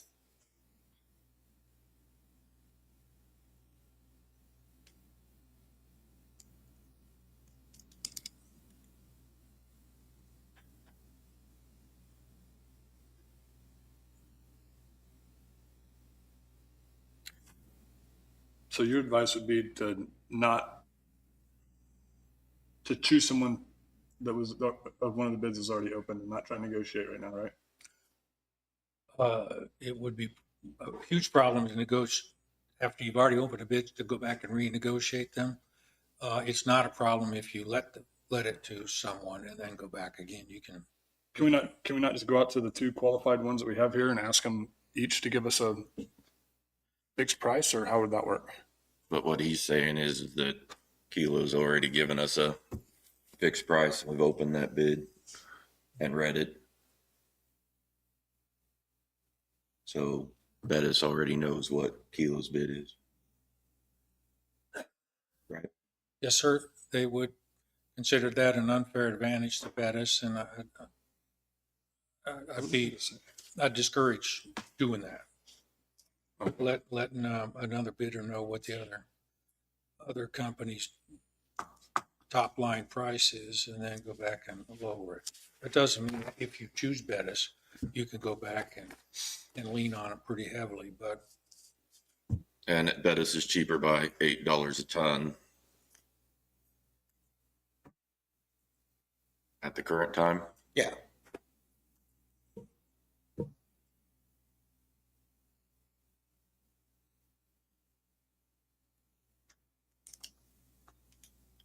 I'll make a motion that we go with the cheapest bid and go with Bettis at $95.70 per ton. I'll second, and you're gonna do your magic on them, right? I'm gonna try to use all my charm. Okay, it's been moved and seconded to go with Bettis at $95.70 per ton for the asphalt bid. Is there any discussion? All those in favor say aye. Aye. Uh, All Let's opposed? make sure that don't happen again. Yeah, I it don't ain't. want to see that. I don't Motion think carries. That's unfair advantage there, I believe.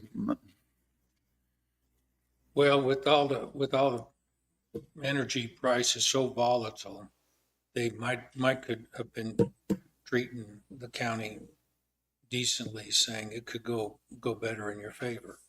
You never know, because it's up and You down. never know which way it could go, but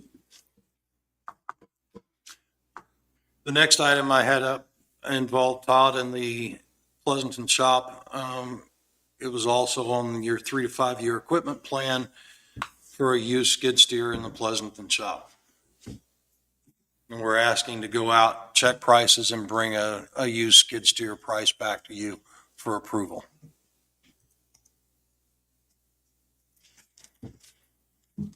We got Denny's Bobcat set up with, or the South Shop Bobcat set up with the attachment.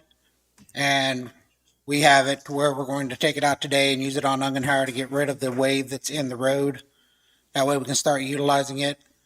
But the problem we're running into is it's one of those, he was going to use it today, but it's this being an emergency, he's getting it taken away from him so I can use it. We're running into that scheduling issue that we were talking about. I've got a lot of areas where my roads have slid. I've got a lot of areas where I've got to get milled down, and I'd like to start getting that to where I can keep something running with someone in it quite regularly. It's an incredibly complicated set of controls you got to use to run this thing.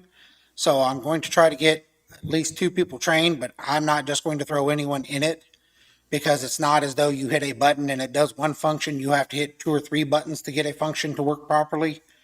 And I'm not going to just take someone that has never ran one, throw him in it and say, there you go. But I don't think trying to get someone trained on that while I'm sitting there trying to get the job done, I'm going to keep stealing it from Denny over and over and over again. What, so didn't Pleasanton have a cat skid steer before? Yes, and the problem we had is it wasn't high flow. When they bought that for the South Shop, they bought a high lift. And when I took it over, I didn't have a milling head. When I started looking into getting a milling head, the gentleman at Foley and Schnoot suggested I get a high flow. Rodney said the one in the landfill would work, but it won't work for what we purchased, because what we have is 2018, and we tried it on the landfill one, and it can't connect. So when we bought all the attachments for the Bobcat to finally put on it, we've got it to work and everything functions on it. We can make it do all its controls. So do we have a Bobcat that's not being used is there one at the lake? Why do I think there's one at the lake? That's the high lift. Okay, so but we need, I have to have a high flow. okay, but if you take where are you gonna take? The north shops or the south shops? South Shops, and they're high flow. they're high flow. And they need Why one. don't you just reverse them until we get through this situation? Well, there's a track where that's rubber tired, and a lot of things they're doing behind that mulching head or doing anything of that nature. I mean, if you need that Bobcat to do what you're doing, take it. Why don't they just go to the lake and get that skid steer and do whatever they need to do? Because Robert's using that one right now to take care of all his trees that he's doing. He's been utilizing that like crazy, he said. When I talked to him last, he said he's had all kinds of brush and everything that he's been cleaning up. Well, I think that the more important avenue would be our roads instead of the lake. We're just starting out. We're going to have 3 of everything again here pretty quick, because we're going to need one every place. So It's starting pretty quick. I mean, I'm in favor of using the one at the lake.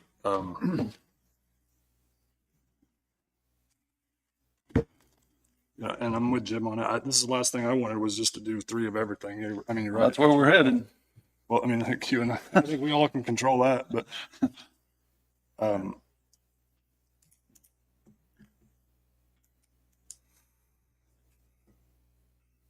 All right, so no on the skid steer for now?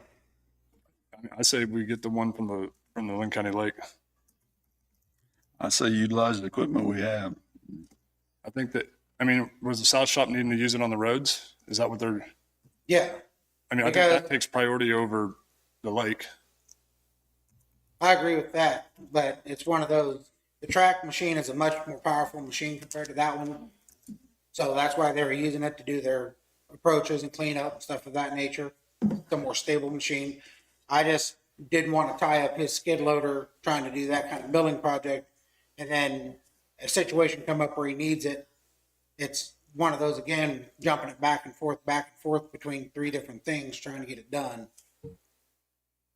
And we did with that area, and I understand the concern of going back to 3 districts and having purchasing equipment for 3 districts, not by a priority, but by one for each, isn't the best method. But we're also looking at culvert replacements, other road projects, long after the storm damage is in that area that Todd's now supervising. So this need won't go away. And the skid steer we have at the lake was slated with the 2 that we got rid of when we got those Bobcats. We kept it around and we are using it to the end of its life cycle. That skid steer was an auction item that we kept because we had Robert out at the lake trying to move and lift things that he shouldn't move and lift. And we put it out there just simply to run its life cycle.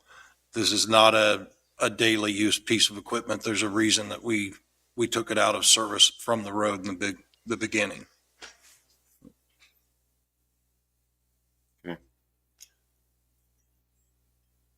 That's how you want to move forward? Yeah, I'm good. I don't want to buy another one. Okay. Thank you, Todd. No problem. Good day. I just think, I mean, I just think we all got to work together better and schedule and not be afraid to ask each other for help or, what your schedule looks like. Or, I mean, the road's a priority over that lake all day long. I mean, we have a skid steer there, let's use it.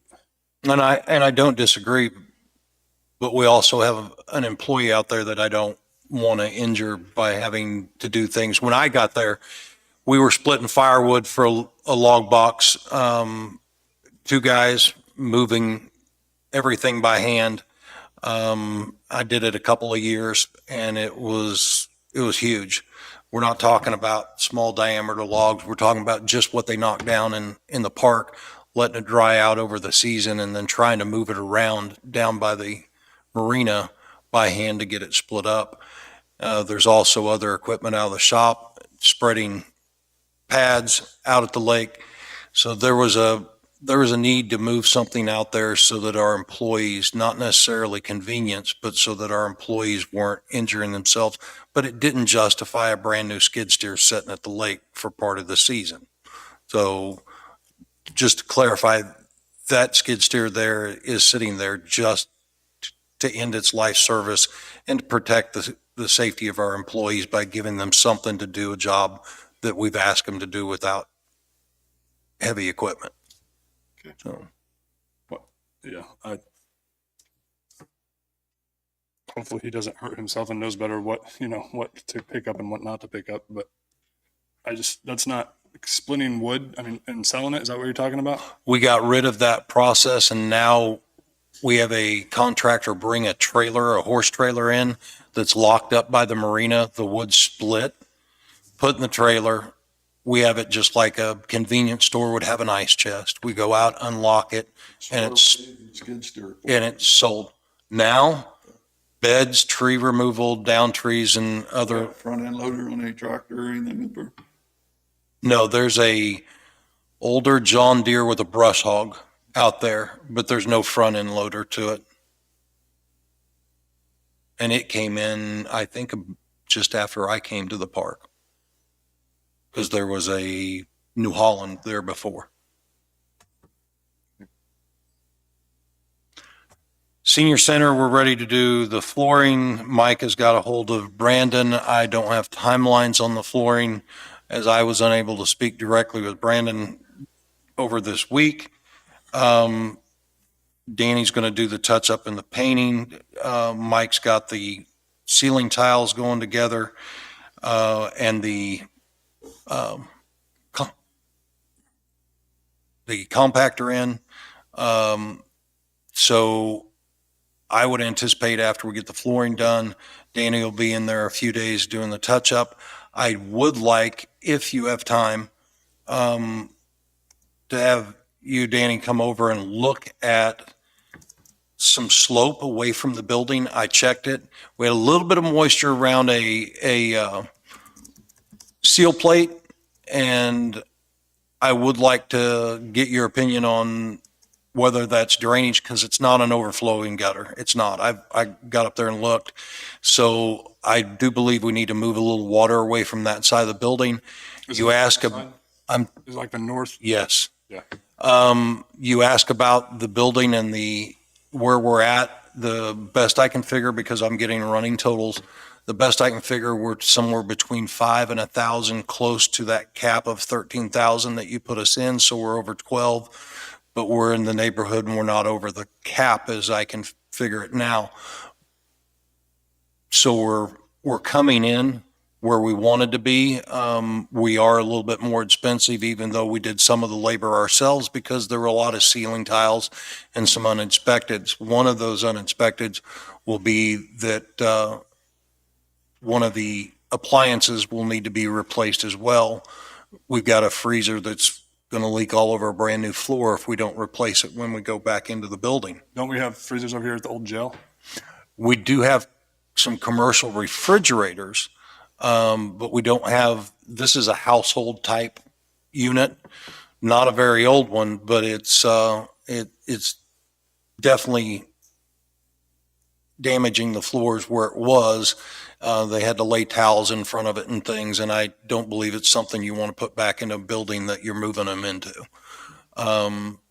Also, the north door, we're working on. Yeah, I saw that. What's going on with that? Why was that even replaced? Well, originally, the door that was on there was less than desirable as far as the seals, and the door itself was not in a good condition. So with a little bit of naive construction behavior, I told them, well, we had some doors from the park. We went to go replace that with one of those that we already had in stock. And then I learned from Randy, after doing a little bit of research or questioning on it, it needed to push out, not in, and that I took a residential door and put it on a commercial building, so I was going to have to replace that. So I believe we're going to come in a little over on what our total bid was, our amount for the building, after I replace that door. But I've got to get with Randy, and I'm going to ask him to look at the door and replace it and fit it back in for us after I find the appropriate match for it. Did we not talk to Randy when we was going through this, even with that? I mean, do we use Randy on that any? He was on this other project, and then he had downtime because he had a medical issue that he had to have surgery. And I do talk to him when it's available, but there was a while that he was unavailable for some time, and I, like I said, with a lack of construction knowledge, made some decisions that are turning out to be poor ones. So.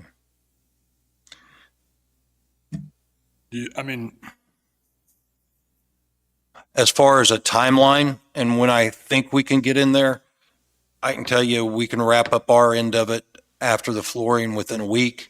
I believe the painting and the other touch-ups, and start moving things over. But when that flooring's going to be down, I do not know. Again, or Mike talked to Brandon. Brandon said they were going to get on it.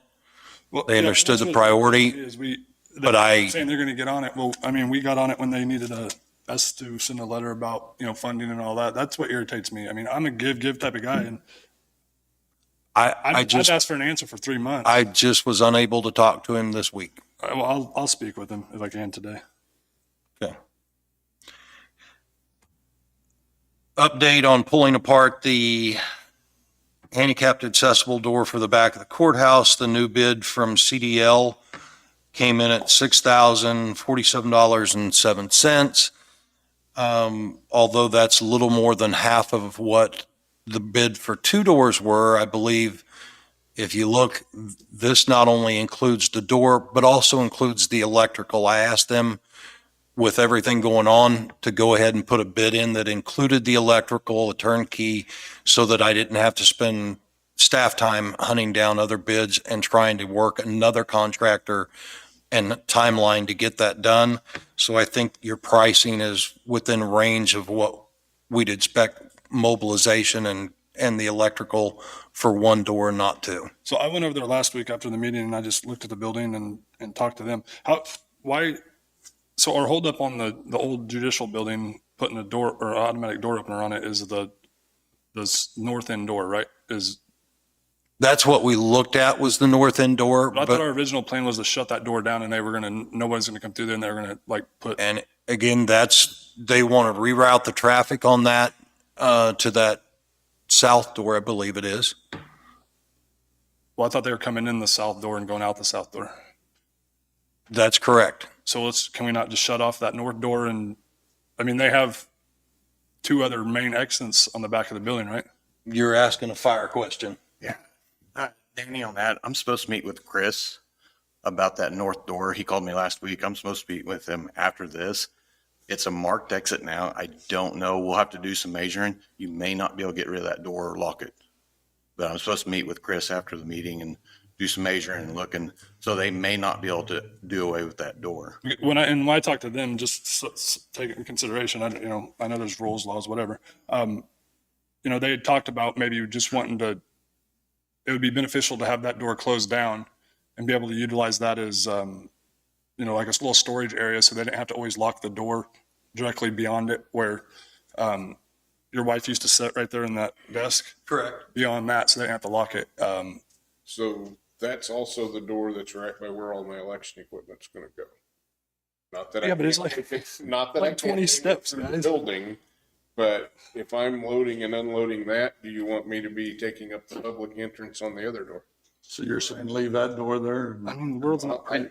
It's something else to think. Why don't we decide what we're gonna do before we go put the handicap accessible door there, to figure out what we're gonna do with the other one, where we get them both at the same time, if we need them, I And guess. it's one of those things, it's not how you get in the building as much as getting out. So it may just be a door without handle that is locked all the time, but it has the panic hardware that in an emergency, they can go out that door, not necessarily, they can't close it off and lock it as far as getting in, but it has to be able to get out of that door in an emergency.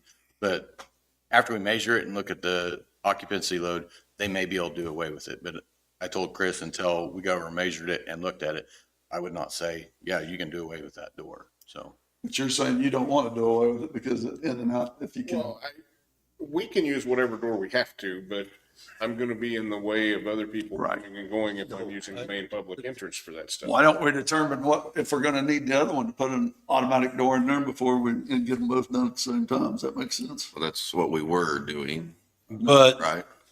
that's what the original plan was. But if this door is going to be an exit only and they've changed the method of going in, there would be absolutely no reason to do that doorway. So, And this would get us moving on the courthouse door, so we had it. yes. At this point, I couldn't recommend doing anything with the other building until we get further down the road, because the door we were talking about is absolutely not going to be used for those purposes. So, and I had went over and looked at those the back stairs and the front stairs. And yeah, it is pretty bad. So I'm having a guy come over here and take a look at it. He's going to give us a description of what, 2 options. And I don't know if we'll need to go out for bid or what we need to do, what the process would be, but to square up the patches, because it's previously been patched and just falling out because of weather. But to square all that up, patch it, and then do like a thin set overlay, which that material is very expensive to do. It'd be almost beneficial probably just to tear it out and redo it. But that's all overlaid on top of a bunch of stone. So the original was a stone foundation from the side, what I could tell. So that's a concern to me too. So, but I just want to let you guys know that I'm working on it. Got a guy coming over. He's gonna look at the front to do, the basic repairs on it too. So. Thank you, Danny. And let's talk about the courthouse. And then if you look up at that back entrance, you look up at the third story, first window on your left as you're walking up. All that brick header's all falling out. Is a huge concern to me.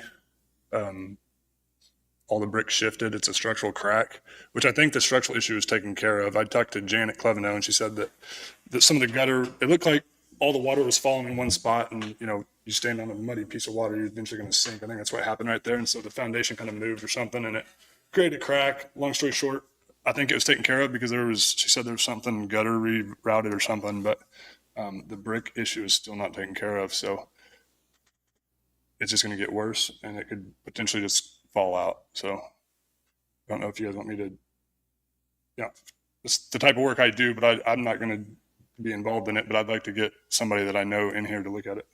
Okay. Jim? I'm good with it. I think it needs. I think if it needs fixed, I think we need to fix it. So I'll make a motion that we go with CDL for their bid for the courthouse door at $6,047.07. I'll second it. It's been moved and seconded to go with CDL for the bid for the courthouse door in the amount of $6,047.07. Is there any discussion?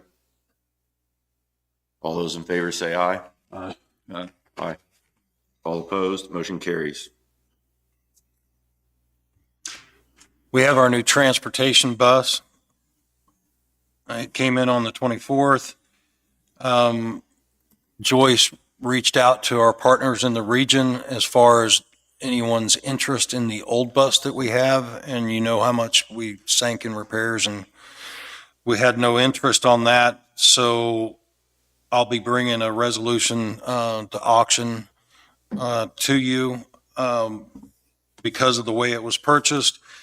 We would get $5,000 if it brought that, and 20% of the remaining amount would go to us. Everything above and beyond that would go back into the program.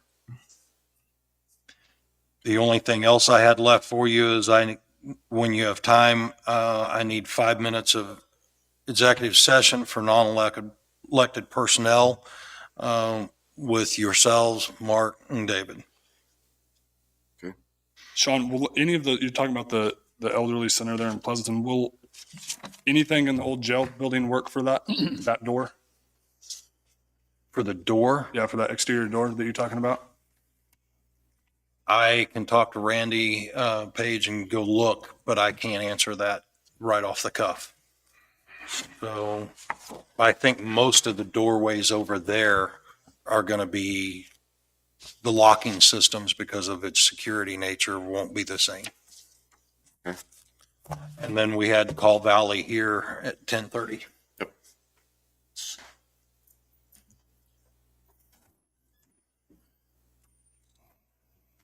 Hello. I'm Randy with Call Valley Engineering.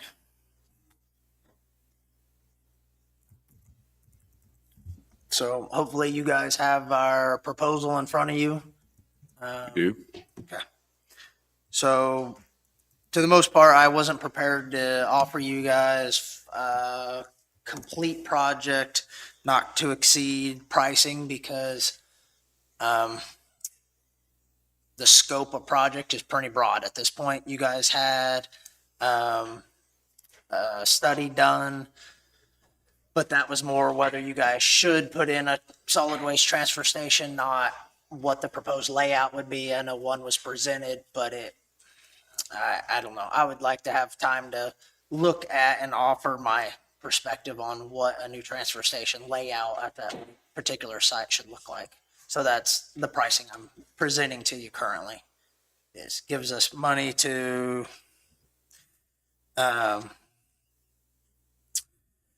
further review that study. To the most part, that portion's been done. It would be the boundary survey with topographic shots. And then we would look at site layout, make sure KDHE doesn't have something that they want to throw at us or a stipulation for your guys' site. And then a preliminary cost estimate. Once we get that work done, then I'd be prepared to sit down and discuss what's a final design fee. And obviously the cost estimate would tell you what do we think it's going to be. The current proposal is around 1.2 estimate. It's a very vague estimate because they were just going off of maybe a conceptual idea.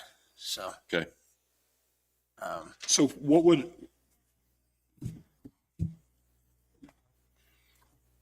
is there, I mean, what would your estimated price be for a detailed design that would go out for bid? I can't remember. I looked at that number. I think, and I use a CDBG, which is the federal grant funding for something like this as my cost estimate basis to the most part. I think it was around 89,000. And don't quote me on that, but that was just simply taking the 1.2 times, I think it was 6%, something like that. I have a table that come out in 2013, 14 timeframe that CDBG put together that we use for cost estimates. And it's something like this. So because contractually we are hourly based on-call services. So that's why I worded it the way I did. So our preliminary design, which would be more of a study deal, and you figuring out what we want would cost 26,000, but then our final design, and you guys would send it out to bid and all that would cost 89, you said? Yeah. Or rough, I mean, your estimate? Yeah. 89 total or an 89 above this? Total. Total. Yeah. No, that was, and again, I'd have to, I don't have my table in front of me. I remember looking at it and thinking, I didn't want to throw that number out hard to you guys. I mean, I got no problem saying it here, but just, until we know what we're going to design. And then we'll have, and no matter what, we would go with the original contract, which is hourly. And so this 26 would get us, by the time we got done with that, we would have the site surveyed. And I would bring to you at least 2, if not 3 conceptual site plans that we would discuss and come up with. Here's how your facility would work when we were done. And here's what your facility is going to look like when we're finished. And then that way you guys can make a decision on how you want to move forward. And then along with that would be, here's what these options are going to cost if there's great differences between them. So really in the preliminary design, majority of everything's dealt with in that process, right? I mean, you're making 3-4 different options to give to us. But the site layout is done. The actual design, Like the structural design, yeah, none of that would be completed. No, yeah. so That's, we would be so it'd be 26 plus another, 60 you're saying probably? yeah, 60, which in that would be, full structural design, MEP design. And when I say MEP, we're talking, most likely we'll wind up going with a pre-engineered metal building, but that's pretty easy to say. That doesn't go with unique scenarios like these. These often wind up with massive doors on one end, depending upon how we lay it out. And then electrical engineering for lighting, plugins, that kind of stuff that Call Valley wouldn't handle would be outsourced. Would all be part of that fee. So Can we use ARPA funds on the engineering?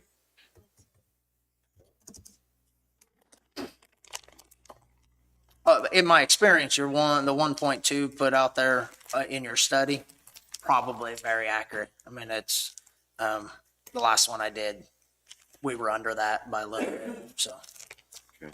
And it was a complicated build, so I would think that that seems accurate. I guess since then, price of construction keeps going up and up, but that seemed very reasonable, so.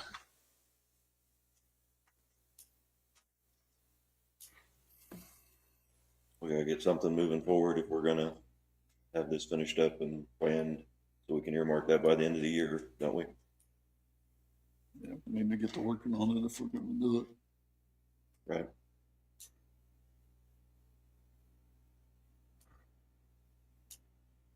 So what can we do here? We got this in front of us.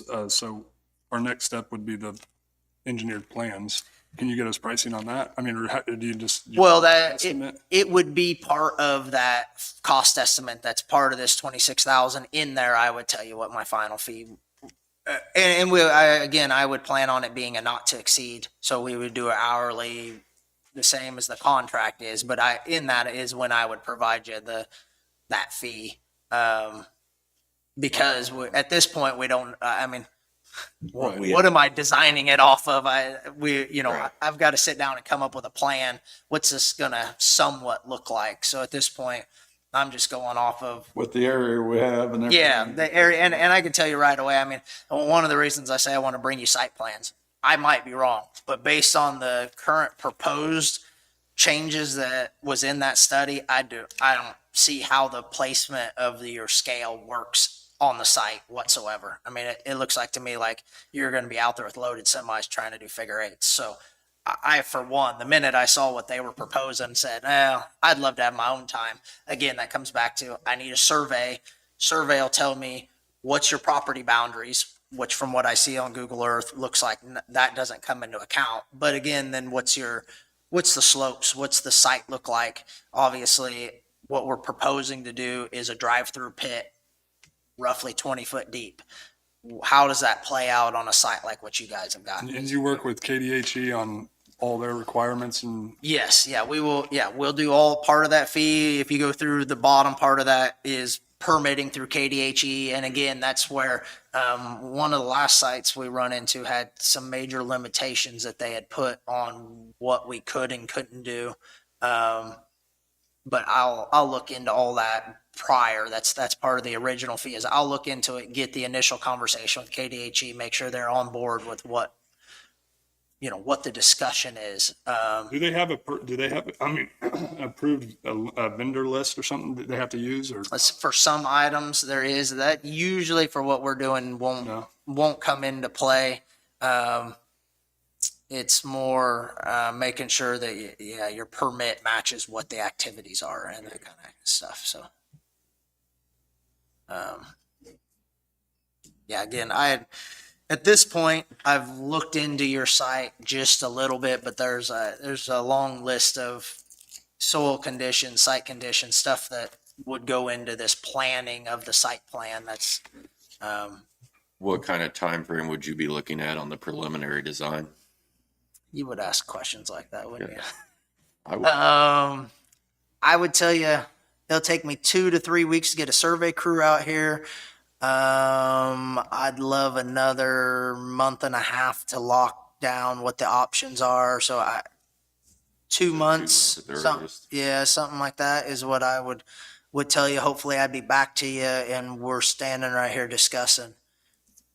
Here's site plans. Here's what these are estimated to cost. And here's what Sometime in July. recommendation. How many months do we have to determine how we're spending? We have until the end of 24 To allocate.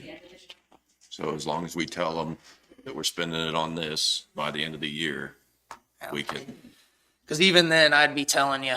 So we pick a site plan, and you give me the go ahead to finalize design. End of October's probably window I'm looking at. Advertise it in December, and then contractor, you're early on the contractor list for next year. Would Okay. kind of see how the window I would look at. Just guessing at this point. So can we see you back in the beginning of June? I will push, but it's one of those. I would rather tell you longer than it's actually going to take. Just give us a date. I'm good with that at least. Yeah, I think that the 2 months if you give me the go ahead today, the 2 months is a good window. There's a lot that'll go into this, and sometimes answers don't come back right away.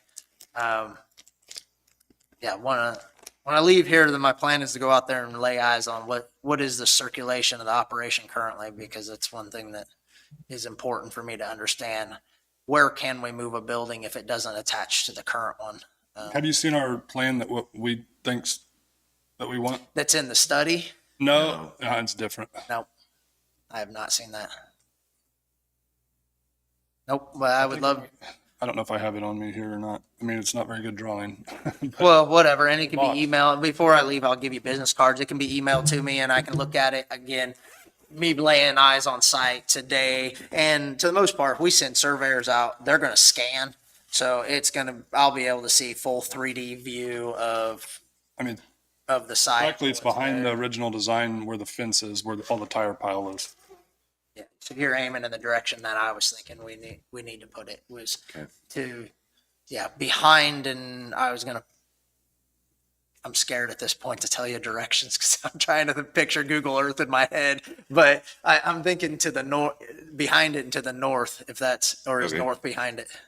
Sean, can we just get him something basic to show him kind of what we're thinking? From what we had with Terracon, from when we sat down and I'll see if I have the information, or drawing of that, but I also need to, we need to talk about the scales themselves and whether or not they need to be moved, because Well, that's what he was saying. He said that he looked at that. we're not weighing on the way out. We'll weigh the location, so we're weighing on the way in for other operations, but we wouldn't be weighing our trucks on the way out. You are, okay. That's the But I still was it peppercorn? I'm Yep. drawing a blank. So on their study, they show it right behind the building, and I just absolutely don't see how that works out so Randy, whatsoever. And a lot of that would be discussions with how operation. Exactly, yes. Versus this, And that's all that first preliminary fee. That's exactly what that preliminary fee is kind of for, is for the going through, speaking with the operators, speaking with you guys and finding out what is the best. Well, and that's where we've already done all this. We've already met on site. That's what, I mean, that's, Yeah, nope, that's exactly what I so was more imagining. we'd looked at possibility of moving the scales over here so that we weren't having quite the 90-degree. And that's why I was imagining moving this so that your door, if you had somebody with any kind of a large drop off, was So- just past the outside edge of this, because I'm assuming you're backing in onto the tipping floor and dumping Correct. from there. So that way those people weren't trying to turn and make. And like right now, we're not accepting anything but trash trucks, right? We're not having end dumps come in and dump commercial. Right? Don't have any end dumps You got coming. traffic. Roll-offs. Okay. But roll offs can be just as tall Cumbersome. and Yes. and they're very destructive to your floors. That's monitoring them, and so we've got some good history with doing hardening floors and stuff that we'll look at proposing, because especially if you're doing roll-offs, though, standard concrete's not gonna last one bit under Okay. those conditions, so. Yeah, what you got right there is exactly more what I looked at your site for 2 seconds and said, well, I put it here, only slide it over a tick, and if we don't have to move the scales at all, that, to me, that would be better, because that's an unneeded expense, unless We agree with you. there's a major need, your scales are out of shape and need redone, then that's a different argument. But if they're working properly at this point, why change them? Why move them? Why mess with them? So.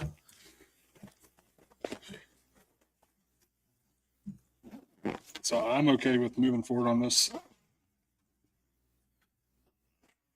think we're all on the same page. I mean, Okay. I am with you anyway. So we need a motion.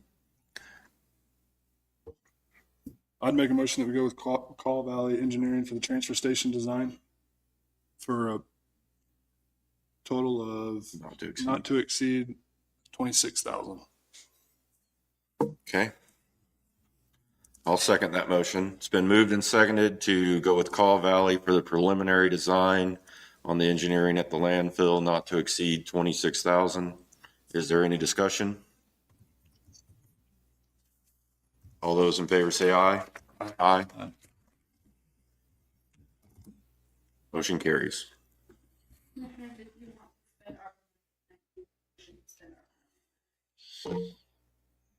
I'll make a motion that we use ARPA funds to Pay for fund that, engineering. to fund the engineering of that. I'll second that. It's been moved and seconded to use ARPA funds to fund the Call Valley engineering at 26,000. Is there any discussion? All those in favor say aye. Aye. Aye. All opposed, motion carries. Thank you, guys. Thank you, Randy. Commissioners, I skipped over one part of my agenda and then it'll be complete. The lagoon, I was supposed to meet Kansas Rural Water. Based on the weather events around the area, they're doing bypasses and things, and we've rescheduled for this coming Wednesday. So I will have more on the lagoon project at the lake after that meeting. And that was the last of my agenda for you. Okay. All right, we're running behind. Amanda, do you want to go ahead and go so you can get back? Morning, Commissioners. Amanda Snyder, Linn County Health Department. Just an update for April for services. This is from April 1st through last Friday, the 26th. We have services for 174 clients. For this week, we have the addition of 4 new babies and 4 new moms on WIC. As of April, we currently have 198 WIC participants. Our community shower, community baby shower kids fair was this last Friday. Unfortunately, with the severe weather, that kind of put a damper on things. But nonetheless, we had 108 in attendance, 20 vendor booths. We did cut the evening short because of the severe weather. But I wanted to give a big thank you to our vendors that attended, Clayton and Kyler Parscale and Emergency Management for monitoring the weather and letting us know if and when we needed to take shelter. Jason Hightower for attending and grilling our hot dogs. And then a big thank you to the health department staff. There's numerous hours that are spent planning and executing this event. It was very well run. I wish the weather would have cooperated. Me too. We moved it from June because it's always so hot. And now we had rain and tornadoes. So maybe next year we'll get a good date. I don't know. Another thank you to the Centerville Church. They came by this morning with a donation of 30 new mothers baskets. So when we have a new mom come in, either with WIC or for immunizations, we're able to gift them with those baskets. And it's just a really nice thing, nice service that their church provides. Some things that we're working on. We are updating our policies and procedures, including our emergency plans. We are working with our regional FEP and CRI coordinators out of Johnson County. So we've met with them a couple times now. We're meeting with them again tomorrow, just going through our current plans, making necessary updates, changes. Most of these plans are very heavily based off of what we did during COVID. So we're just working through all that and getting those updated. We're also working on some website updates. I'm working with IT to create a WIC pre-application, which would be housed on our website, something we could share on social media and on our Every Door mailers. This would give people an opportunity to fill out a short form that would come to us as a pre-screening, just to see if they'd be eligible for WIC.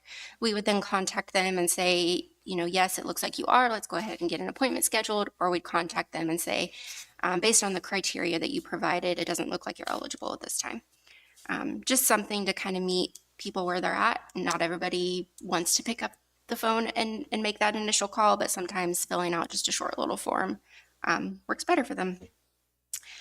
We're also working on adding a Ask a Nurse feature on our website. Not for real in-depth questions, but maybe if your child got poison ivy and you want to know what you should put on it, type of question. So we've been working with IT on that. Also on my radar is to start working on our county budget. I know David hasn't sent stuff out yet and we're a little early, but something that I want to get started on soon. As far as upcoming events, Women's Health Week is May 13th through the 17th. We will be hosting a series of events that week like we did last year for our county employees. We have some type of education planned for each day. We will send out information as it gets closer as to what we will have each day and what time. It should all be here in this room. And then just a reminder for employees that this counts as a point towards your health insurance incentive to reduce your yearly premium. We will have a week for men as well. That is in June. Safe Sitter at Home, we're hosting or providing education on May the 20th. Safe Sitter Essentials, which is a little different because it includes CPR, will be on May 22nd. Spray for a Cure, which is promotion of skincare awareness, is on May 29th. For physical activity this year, we are going to be painting and distributing rocks throughout Linn County for kids to hunt and then bring back to the health department. So this is a promotion of physical activity to build a snake around our building. And her name is Reba. She'll be Reba, our rock snake. And there'll be little incentives when they bring those in as well. Our Becoming a Mom classes start again June 13th and run through July 18th. We will be attending the Lacing Library Block Party later in May, and we'll also have a booth at the Linn County Fair to promote our services. And I believe that's all I have. Any questions for Amanda? No, I mean, Okay, thank you guys. Amanda. Have a good week. See, Brandon? you also had Teresa that was Yep. on the agenda. Brent? You're not gonna take that long, are you? You got a lot? Good morning, Commissioners. Randy Higwell, Linn County Rural Fire and Emergency Management. I'm going to hit a few things real quick. Call totals for this week was 12. I think all 12 was this weekend, it felt like. Brought our total out to the year to 216. The other thing I have is we have a 2005 Chevy Suburban. We took it out of the fleet due to safety issues, has a transmission issue. I'd like permission. It's titled to the rural fire department. I'd like permission to advertise that locally to sell that. I've had a lot of interest in it locally. I think just selling it locally, advertising in the paper, online, save us from having to do a purple wave. And we just have that one item. So I'd like permission to put that out for bid and bring you guys back. It'll be sealed bids. Yeah, sealed bids do give them 2 weeks or 3 weeks. It's not a big hurry to get rid of. We just getting finished stripping the lighting and the radios and stuff out of it. So When you do that, do you put like a minimum on it or anything? Does that? no, Is that what we do is on that bids, on the solicitation for sealed bids, just put that we have the right to refuse Okay. or reject any or all bids. So. Okay. We'll also want to do a surplus resolution on that to sell it too, Okay. which that's quick and easy. So So I just like Fine with permission. that. Okay. I'm good with it. Okay. Do we need a motion to get rid of that, David, or wait until? well, We'll get the I can get a resolution ready if you want to shoot me what vehicle we're Okay. talking about in the van and stuff. Okay, and then just get it approved next week. Okay, sounds good.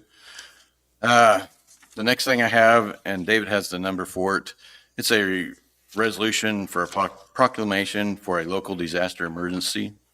This is the first step in funding for the storms this weekend. Get this sent to the state. They push it out up to the governor's office to try to help get that declaration signed where we can apply for funding on that. is that a massive process? Like I said, that Karen Tyson was calling me yesterday and I was talking to Sean and I totally, skipped my mind. I was trying to get a hold of him about doing it, but it was really you. Yeah. So on that, yes, it's a hurry up process, but it's a long-term process. I walked in kind of towards some of your conversation with Sean. This is the first step, getting some estimates to us. Linn County has to meet a threshold. Each county and state has a threshold that they have to meet before they can qualify for damage. And ours in Linn County is $45,108 and some cents. So we have to show that we met that. And that's why I've asked Sean and have staff calling all the cities to get all the damages for this weekend storms, so we can show that, hey, we've met that and exceeded that $45,000 worth of damages. That's what they push up to the governor and say, hey, Linn County has this much. Let's do this declaration. You got to get them answers pretty quick. Do you have an estimate on what you think it's going to be? No, I'm waiting on all the answers, but we'll have them to them this afternoon. So, and that's why with Sean, I said, just a ballpark, hey, you have this. I think one bridge is going to take care of that 45,000 for us, is what I'm saying. That's why we just need a rough estimate. We don't have to know they work 15 hours or anything like that. Just a rough estimate to meet that 45,000 or 44,000. So And I think at the state level, that process, they're going to get these estimates in from various counties, and the governor would have to declare a disaster for that area before right, it happens for us. right. And that's the process we're in now, is What we're trying to get set up. to get all the counties, because there's counties that didn't have damage real close to us. So it's just what we can get together with other counties and say, here, this is what we have. And KDM, Kansas Department of Emergency Management, is our stepping stone to that. We get all our stuff, put it in the computer, they look at it, and then push it up there. So, Okay. but the process is going through. And I know during the bridge inspection and the bridge talk and stuff, this process from this weekend storms to actually having it fixed and signed off, if FEMA comes in, you're looking at like 2 years. So it's not, hey, we got to get this bridge fixed right now. You're looking at a 2-year process just to get to that point. It's a slow process. You're going to hear a lot about. So, Okay. I'll make a motion. We approve resolution 2024-16 with the proclamation of a state and local disaster emergency for Linn County, Kansas. I'll second it. It's been moved and seconded to approve resolution 2024-16 for the proclamation of a state and local disaster emergency for Linn County, Kansas. Is there any discussion? All those in favor say aye. Aye. All opposed? Motion carries. Randy, do you need the original on that to send in, or, just scan it, email it to me. I just have to email it up to them. Don't keep the original. So, I'll just kind of give a brief update. And if you guys have questions about this weekend, started Friday night with the severe storms coming into the county, activated spotters. And some of the stuff I'm going to go through is kind of to explain some of the differences. Friday night, we were able to put eyes on those storms as they come in, able to call dispatch, set sirens off. We were able to see those storms until they dissipated and move out of the county. Saturday's tornado warning, radar indicated by National Weather Service. One was the heavy rain and the time of day that it came in, but we could not see that storm, so we couldn't give any advance notice until Weather Service emailed us and contacted us and said, hey, we're showing radar indicated tornado in this area moving this way. I know I talked to some people, they're like, hey, Friday you had a lot of notice, Saturday you did not. And that's part of it. Was Friday we could see them, Saturday we could not. So, and then the next event was all the flooding. We ended up doing 2 water rescues on that. We had one individual drive off into some swift water, retrieve them, and then one was a residence that the water was coming up around very quickly, and we were able to get in there and get them out as well. So we'll be working with the state and National Weather Service. National Weather Service will come down and survey the damages. They were hoping to make it down here Saturday. They did not because of the other storms moving in. So hopefully they come down today and look at those, and I can come back and say, this is damages, wind speeds they were looking at, and report back to you guys on that. Then we'll continue working with Sean and the cities on the flood damages for the county. The other thing I have is, this was my first storm since I've been in this position. I'm asking for community input on it. We will post my phone number, email address on that. You guys have questions, concerns, hey, let's try this different, anything like that. I'm throwing it out there. I want to hear about it in case we need to change policies or do something different, but just try to get the whole county on the same page and move forward for the next time something like this happens. There's some issues that kind of found, storm shelters, stuff like that, but that's stuff we can address down the road and maybe get funding for more storm shelters and stuff like that. But that's where I need that input from the community. So that information will be out there. Come by the office, sit down and talk. So that's what I'd like to hear from the community. So Sounds good. you guys have any questions about this weekend? Comments, concerns? If you do, pass them on, because we'll take them in consideration. And like I said, if we need to do something different, we'll change something and move forward. So, but we did make it through the weekend without any injuries or deaths. So that was the bonus. So, all right. Thank you, guys. Okay. Next on the agenda, we have Teresa Miller, Linn County Historical Museum. Good morning. I Morning. have several different things for everybody I'm going to pass out first.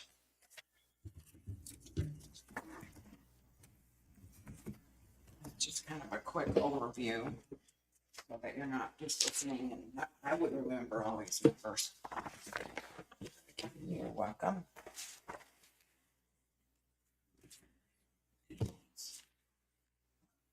Thank you so much. The first thing on there is the signs out here at the courthouse. If you'll look at second page you have there, that's just the big one that's in front of the courthouse that it's difficult to read anymore. It's been up there for a long, long time. And quite frankly, I have noticed it before, but I have so many other things on my plate, I haven't addressed it. However, the Meridocene Extension Service Master Gardeners, which I'm also a member of, called me and said, when are you going to put new signs up? And I said, excuse me? And they said, well, it says Linn County Historical Society on the bottom. So, and I said, that's a very good question. So the fact that we just did all new signs that are not installed yet, I had a good idea of prices and so forth. And I've measured them all. I've got them all lined out. And on the next page that I gave you there is a color drawing of what they're going to look like. We're basically using the signs as they are. The small one that says Historic Linn County Courthouse, right now it just says Linn County Courthouse, circa 1865. We're going to be moving that one over to where the big one is and doing both of them sort of together as I have drawn there. And then myself and the rest of the Extension Service Master Gardeners group, they've already started landscaping on the sides of the courthouse. I think they started that last year, maybe even the year before. But this will be out front where the signs are right now. And what I've done, I am going to go ahead, that's not a full sign. And when we order signs at the prices that I have quoted here, you have to order a full sign, which is 4x8.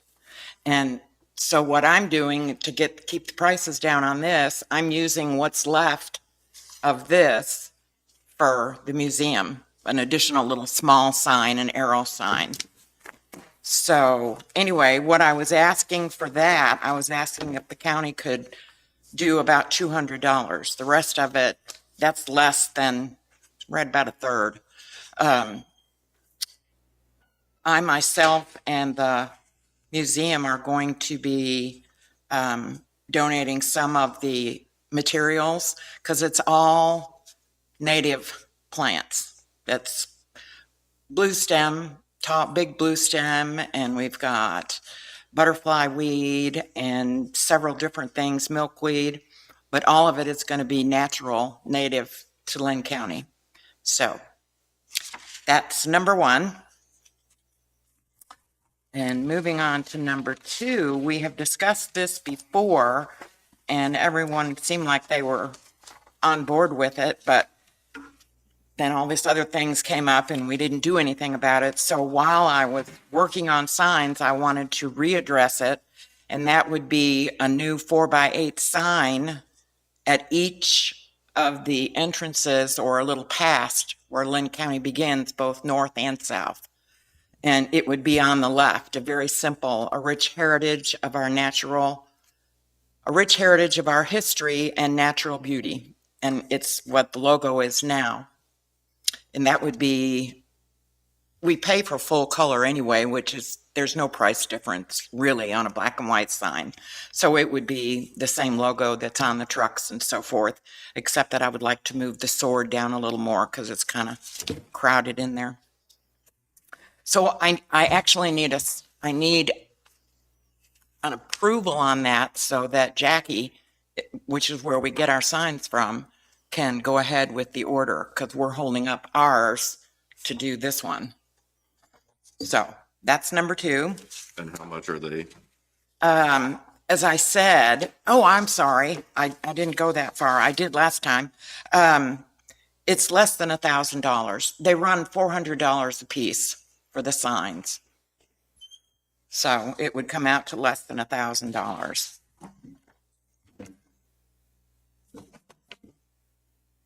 For both. Okay. And then the third thing, I don't know if this is honestly a good time to talk about it. I know I'm not on the agenda every week. But at one point, Danny had a large discussion with the people that we could gather from the different historic museums, which wasn't very many, and now it's even less. Anyway, I have some information here that I just want you all to have. These are super basic numbers, super basic. And when you have a chance to look at those, that would be great. And it will tell you what I would like to have our budget change to, which would go from $8,000 a year to $15,000 a year.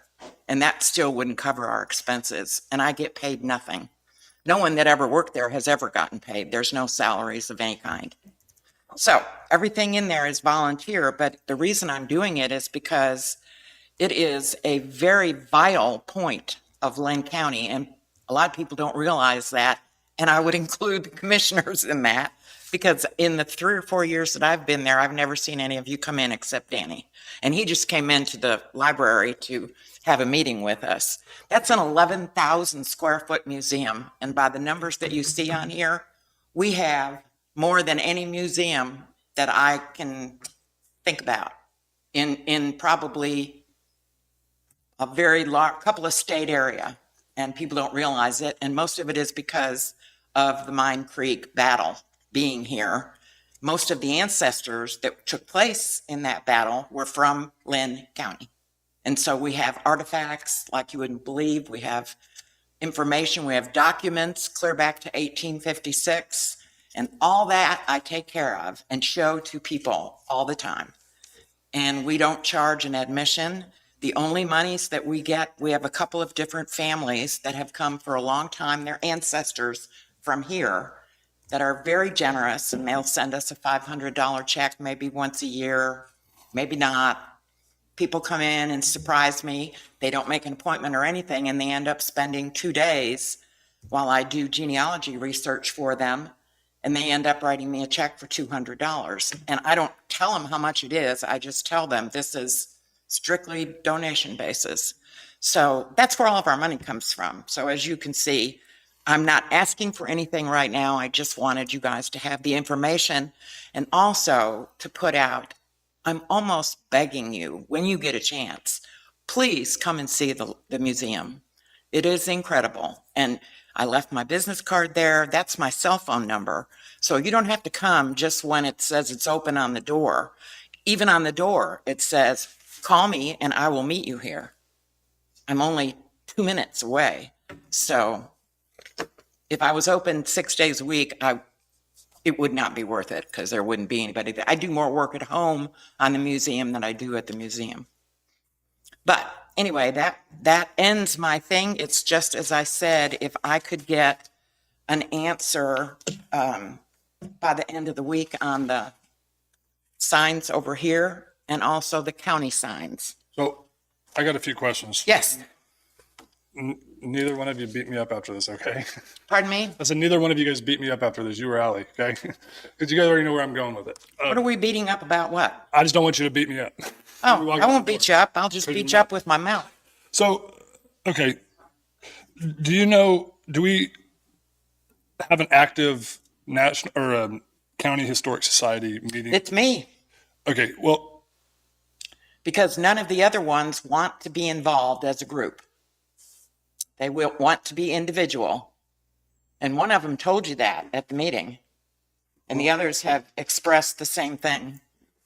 See, it used to be the Linn County Historical Association 15, 20 years ago. They had a membership, incredible membership.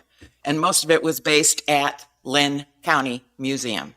That's where all the meetings were. That's where all the government stuff took place. Well, now everything still takes place there except for the Linn County Historic Society.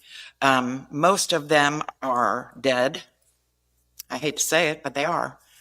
There's a few very older people that come in and help me once in a while and are very integral in running of the museum and helping financially, not with a lot of money, but a little bit of money, mostly with just their help and coming in once in a while helping me. So, I mean, the society was started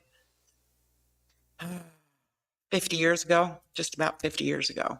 And there was lots of big people with big money involved. That is not the case anymore. well, this is what I would like to see. As Yes. It being, we budget, we provide money. I would like to see a new board put together. I don't know how it would work. This is what I'd like to see.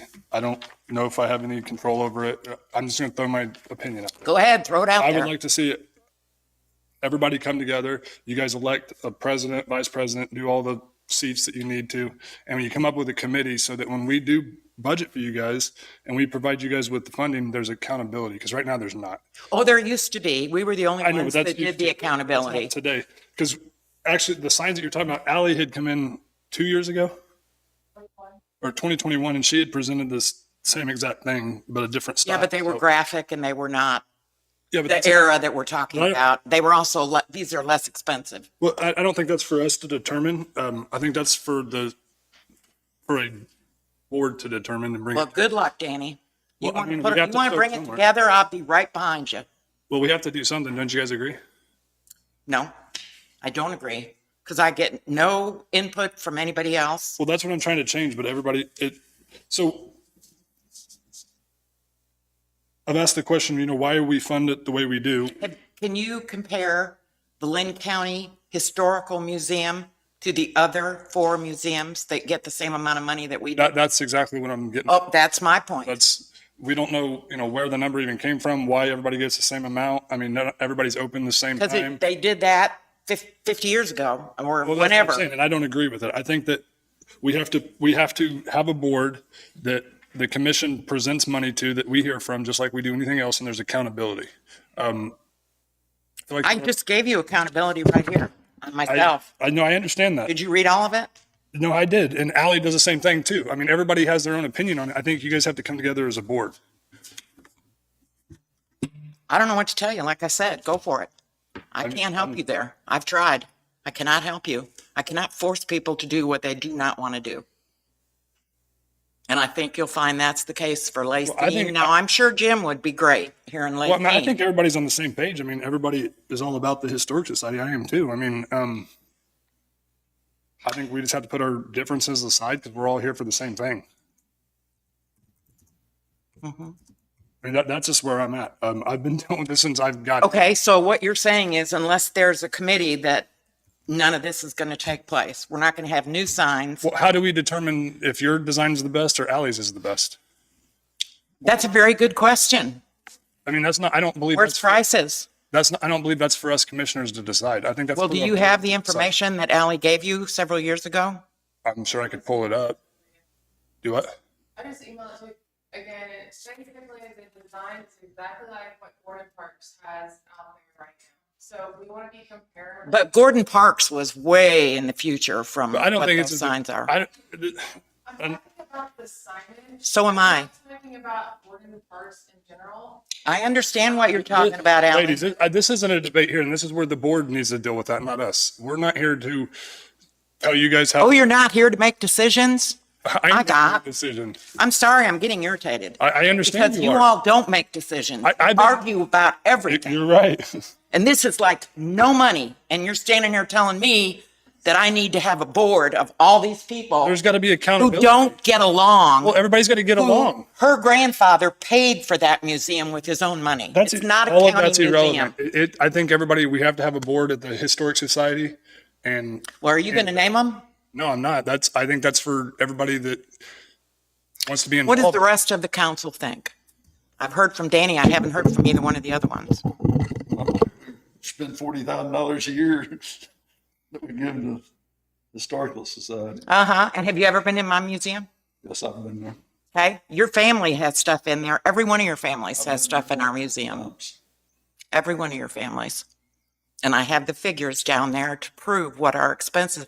It doesn't take a genius to know what it would cost to run an 11,000 square foot building. I don't think any of us are debating that. I think we're, Okay. I mean, what we're. So trying to you're figure out- holding up everything so that the rest of the museums can come in and decide all that. That's what you're telling me. That's what I don't understand. Okay, so Parker Museum, right? Yeah. Well, she's not there. She works full time. Okay, so they get the same amount of money as you do, right? Yeah. How's that even fair? Don't ask So you're me. gonna I be came upset in on the end of it. You're upset with me because I'm trying. No, I'm not trying to upset make with it all you. fair. I'm telling you that what you want is not possible. I'll stand here and say I want $1 million in my hand right now.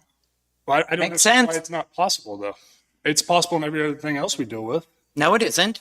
They- You just had all this stuff go on. Don't even get me started, Danny, about people agreeing on things in this county and you commissioners listening to the people who have the loudest mouths. So we won't even go here.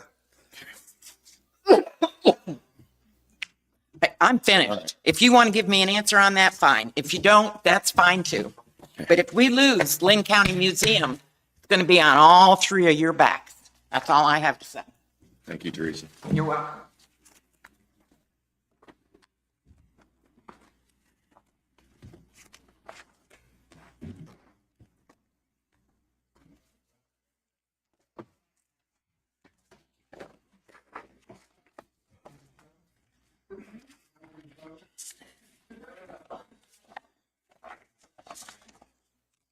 All right. Go ahead and open it up for public comment at this time. A citizen desiring to speak on an item not on the agenda may do so at this time. Discussion is limited to 5 minutes and the commission will not take action at this time. Items introduced under public comment may become agenda items for a later time and date. Is there any public comment? Yes, I'm Fred Kaut from the Centerville section of this county. And speaking about museums, Parker has a good museum, and they send out a periodical update on new and upcoming things and so forth, as well as a list of all of the deceased people who were graduates of the Parker High School. And if the other two high schools, Prairie View, Pleasanton, would do the same thing, have a periodical update, they could really publicize a lot of things for the museums. Okay. So I don't know if that would get Danny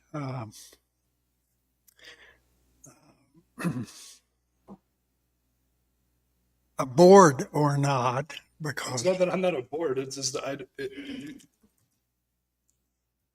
we have to have accountability. We write a check and there's no accountability. There's one year we wrote a check and it was held up for months and no one even knew where it was, and we had to rewrite one. We have to have a board. I love the Historic Society. That's what I do for a living. I redo history. It's the only thing I was ever good at in school was history. I love the Historic Society. That's why I've met with them on my own time to try to deal with this. And I'm all about history. That's what this county is about. And people probably take it that I don't like history. I'm not for the museums. I am 1,000% for the museums. But it's not for us three to determine any of that. The board comes to us just like anything else, one person. So this ain't a debate. This is a commissioner meeting. That we should be debating on who signs better. That's not what we do. So that's where I'm at on it. It's not. I'm very much on board on history. So. well, if someone could contact the other two high schools and get them to be participants in the museum project, I think you might get more funds that way. And the important thing is you would let everybody know what's going on. I will know now. Thank you, Fred. Thank you. Is there any other public comment? Okay, we'll go ahead and close public comment. We had executive sessions, 5 for Sean for non-elected personnel and 10 for Darren for legal. Are there any other executive sessions that we need to? Possibly a little more time on the legal. Not sure where we. Could we allocate maybe 10 or 15 more minutes to talk about some other Legal? legal issues, please? Okay.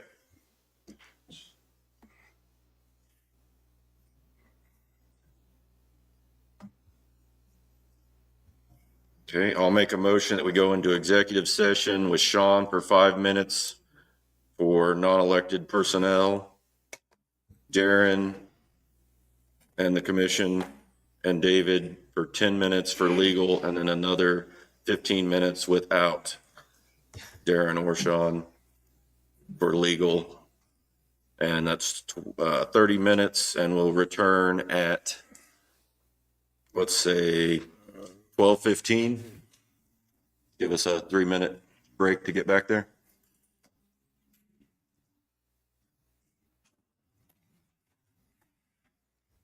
Is there a second? I'll second it. It's been moved and seconded to go into executive session, returning at 12:15. Is there any discussion? All those in favor say aye. Aye. All opposed, motion carries.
So Sean, we had some action from executive session.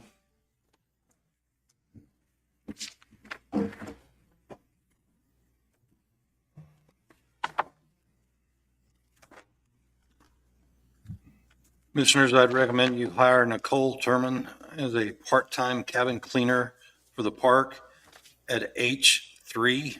It's $13.0936 an hour.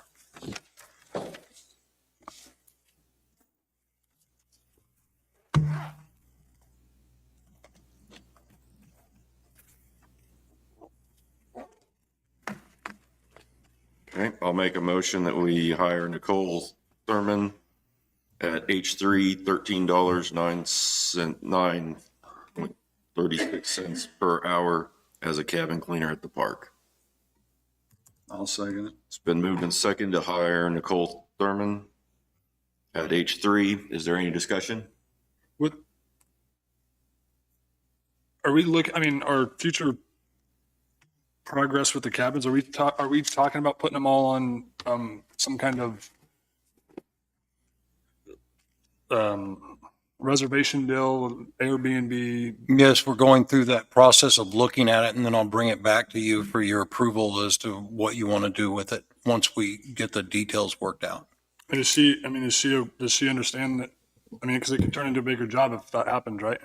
It would turn into a larger job, not only for her, but for staff, yes. And is she aware of that? Do you know? I believe she is. She is also a resident there at the park. Oh, okay. Okay. Any other discussion? All those in favor say aye. Aye. All opposed? Motion carries. Thank you, Commissioners. Thanks, Sean. Darren? Commissioners, I have a application for a dump fee assistance for Melissa Weldon. They live at 5971 Montgomery Road. Their house caught on fire and they're looking for dump fee assistance. The application number is CD 24008 and it meets all the requirements.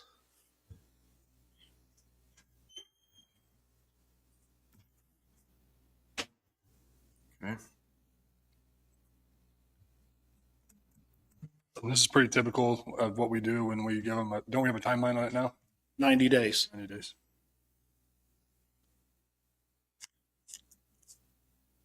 Say, what was the name again? Melissa Weldon.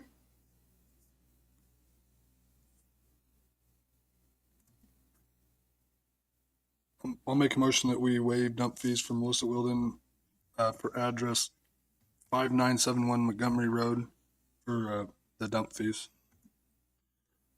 For 24-008. Yep. Okay.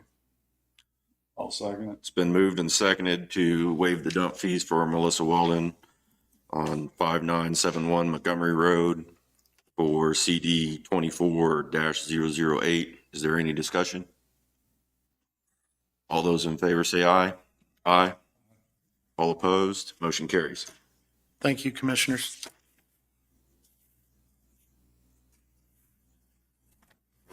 Okay. Do we have anything else?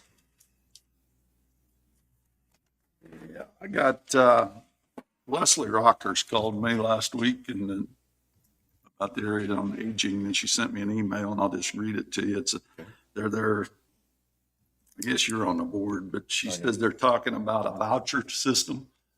I'll read what she wrote there. Okay.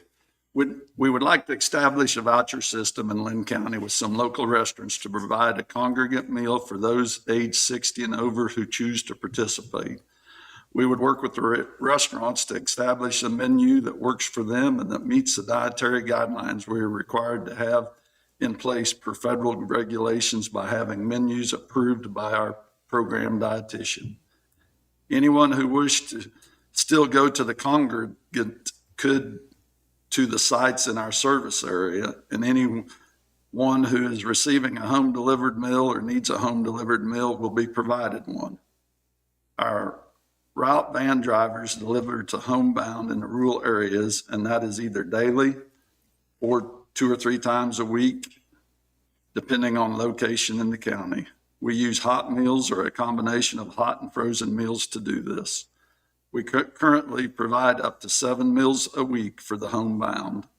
The voucher program would allow participants to eat a noon meal or an evening meal any day of the week, depending on a restaurant's business hours.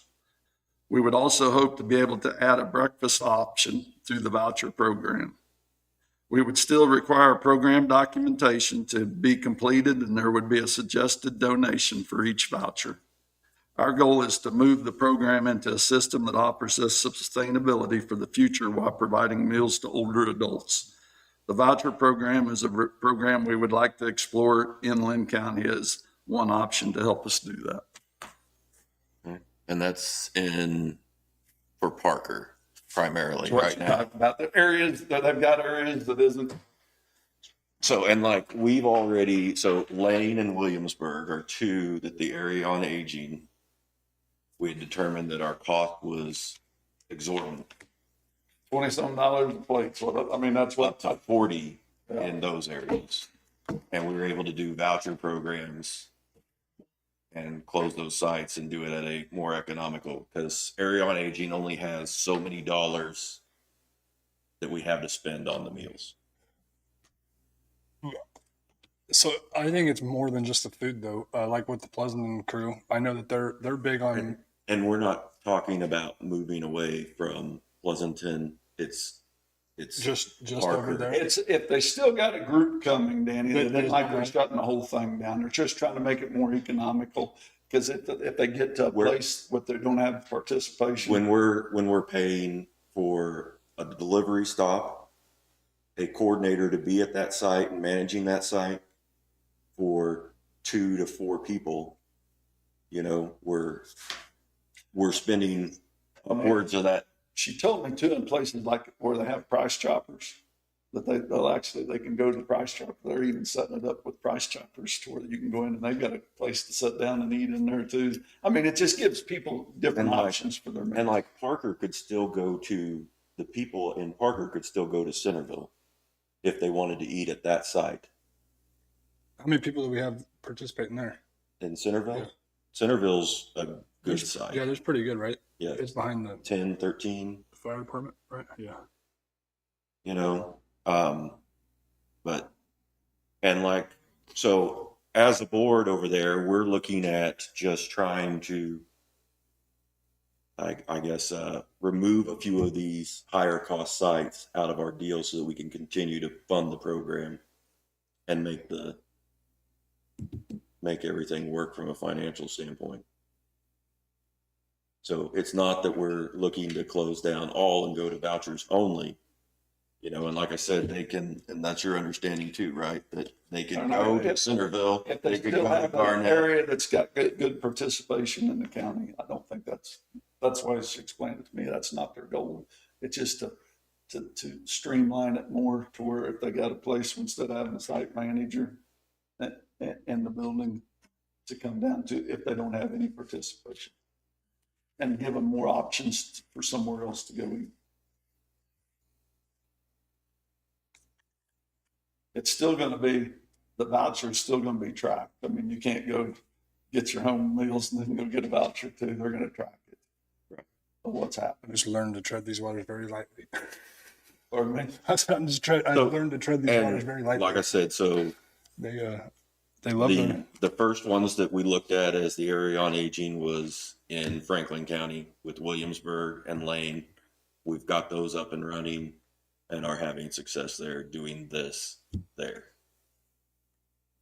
And that's why Leslie. And to me, I mean, I look at it this way too, if we do have local restaurants around, it's actually helping the restaurant if they choose to. What would we have over in Parker? They got the one stop. The one stop, but anything else, that's it? That's it.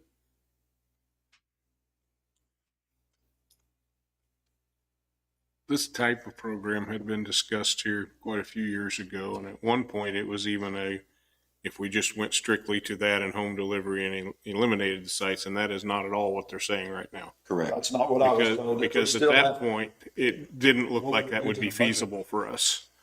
As far as. It appears to Go me up or that down or? sustainability is what So they're this just would actually help area on aging instead of budget keeping by all the having sites the open. voucher system. Yeah. Even- Cutting down the Allocation, money, I'm because sure we of would be that. spending less money. And if there's an option there for a restaurant in the community that is willing to Partner. partner with them. And then the way she explained it to me was too, not only could we give them, if they chose a breakfast meal and it was open for breakfast, they could go have a breakfast meal instead of the noon or evening meal, whichever meal they chose to want. Yeah, it's small changes is what we're looking at, not widespread changes, just trying to operate within the budget that we have. We want to still keep congregate sites open. We want to still keep participation. Which we do we got all We the fund the sites. sites, yeah. And like in Franklin County, we're paying rent on those sites, which was driving our meal rate up even more. We bought a car, 4 years ago for them? Was it Yeah. 4? Or a van, yeah, transit, whatever vehicle? Yeah, I don't remember exactly when, but. So, and they're trying to serve as many people with each dollar as they can. And that's what this comes down to, is making sure that the masses are being served, that everybody has options.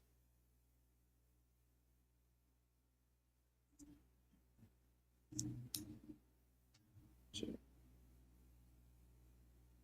what is she's wanting us to okay? She just wondered, she'll run it past, she brought it to me and asked me. to Do bring you it have any past objections? To see if we have any objections with the vouchers.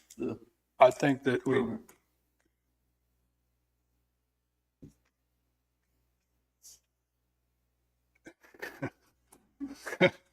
they I think we should probably bring some of them in and talk to them and ask them what their thoughts on it are. That would participate in it, maybe. Might think that'd be a good idea, maybe. I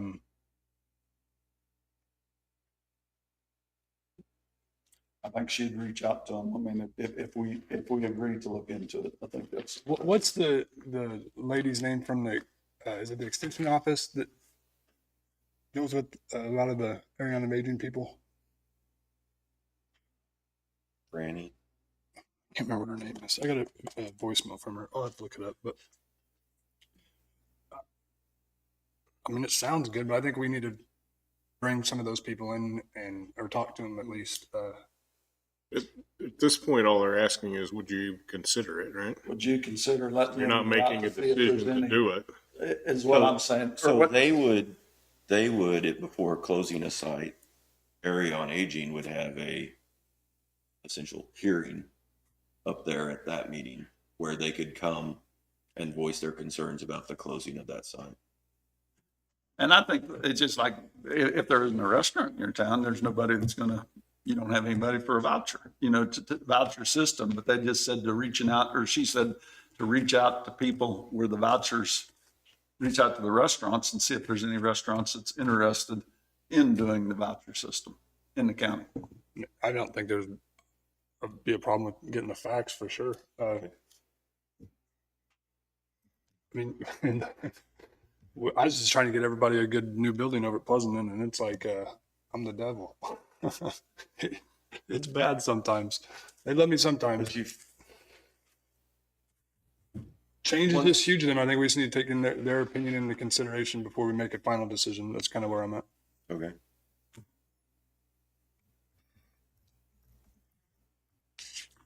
I personally, I don't have a problem with reaching out on the voucher system. I mean, if you want to get back to her, or do you want me to, or You can, if Okay. that'll work. I can. I don't know how I'm to, good with the voucher system. just to look, I'm all about getting the facts and then, yeah, being able to present it, yeah. And Okay. then taking, So- yeah. Is this a fair statement to list in here? I've got that you read the email from Leslie concerning a voucher system. The commission is not opposed to considering a voucher system for areas with low participation. that's the way I see it. I mean, it does not stop anybody from that area driving to someplace else if they want to go, if we have they a wanna congregate have- site. Site. And they want to go to the site, they can go wherever they choose to. But, if it's, And like, I mean, and Danny, I mean, we've got, like, if you're looking at the area on aging, Linn County, we have a lot of sites. And we have a lot of older generation here that doesn't like change, and they really they love their congregate sites. They play bingo, they do a lot of stuff. And like I said, the last thing I was trying to do whenever I pushed really hard for 2-3 years to move that out of that mold building was to put them any worse, because We're not talking about closing down. I know, but you got to make that very clear and just I think we just got to take their opinions into consideration. Okay. And not that I didn't, and I feel like that we did, but they like their sites. The area on aging is not going to be able to continue to spend $40 a meal. And People. we've thrown around the idea about, we have a $5 million kitchen over here at the jail. That's been thrown around before too, about making, foods over there, the inmates type thing. There's been a lot of options thrown out. There has. All I'm saying is, on record, I just want to get their opinion. Okay. Good. I'll reach out to her then and say, We'll proceed we're not from there. against looking at the voucher system. That'll be good with me. I can do that. Any other business for today? Okay. I'll make a motion that we adjourn. One second. Moved and seconded to adjourn the meeting. Meeting adjourned.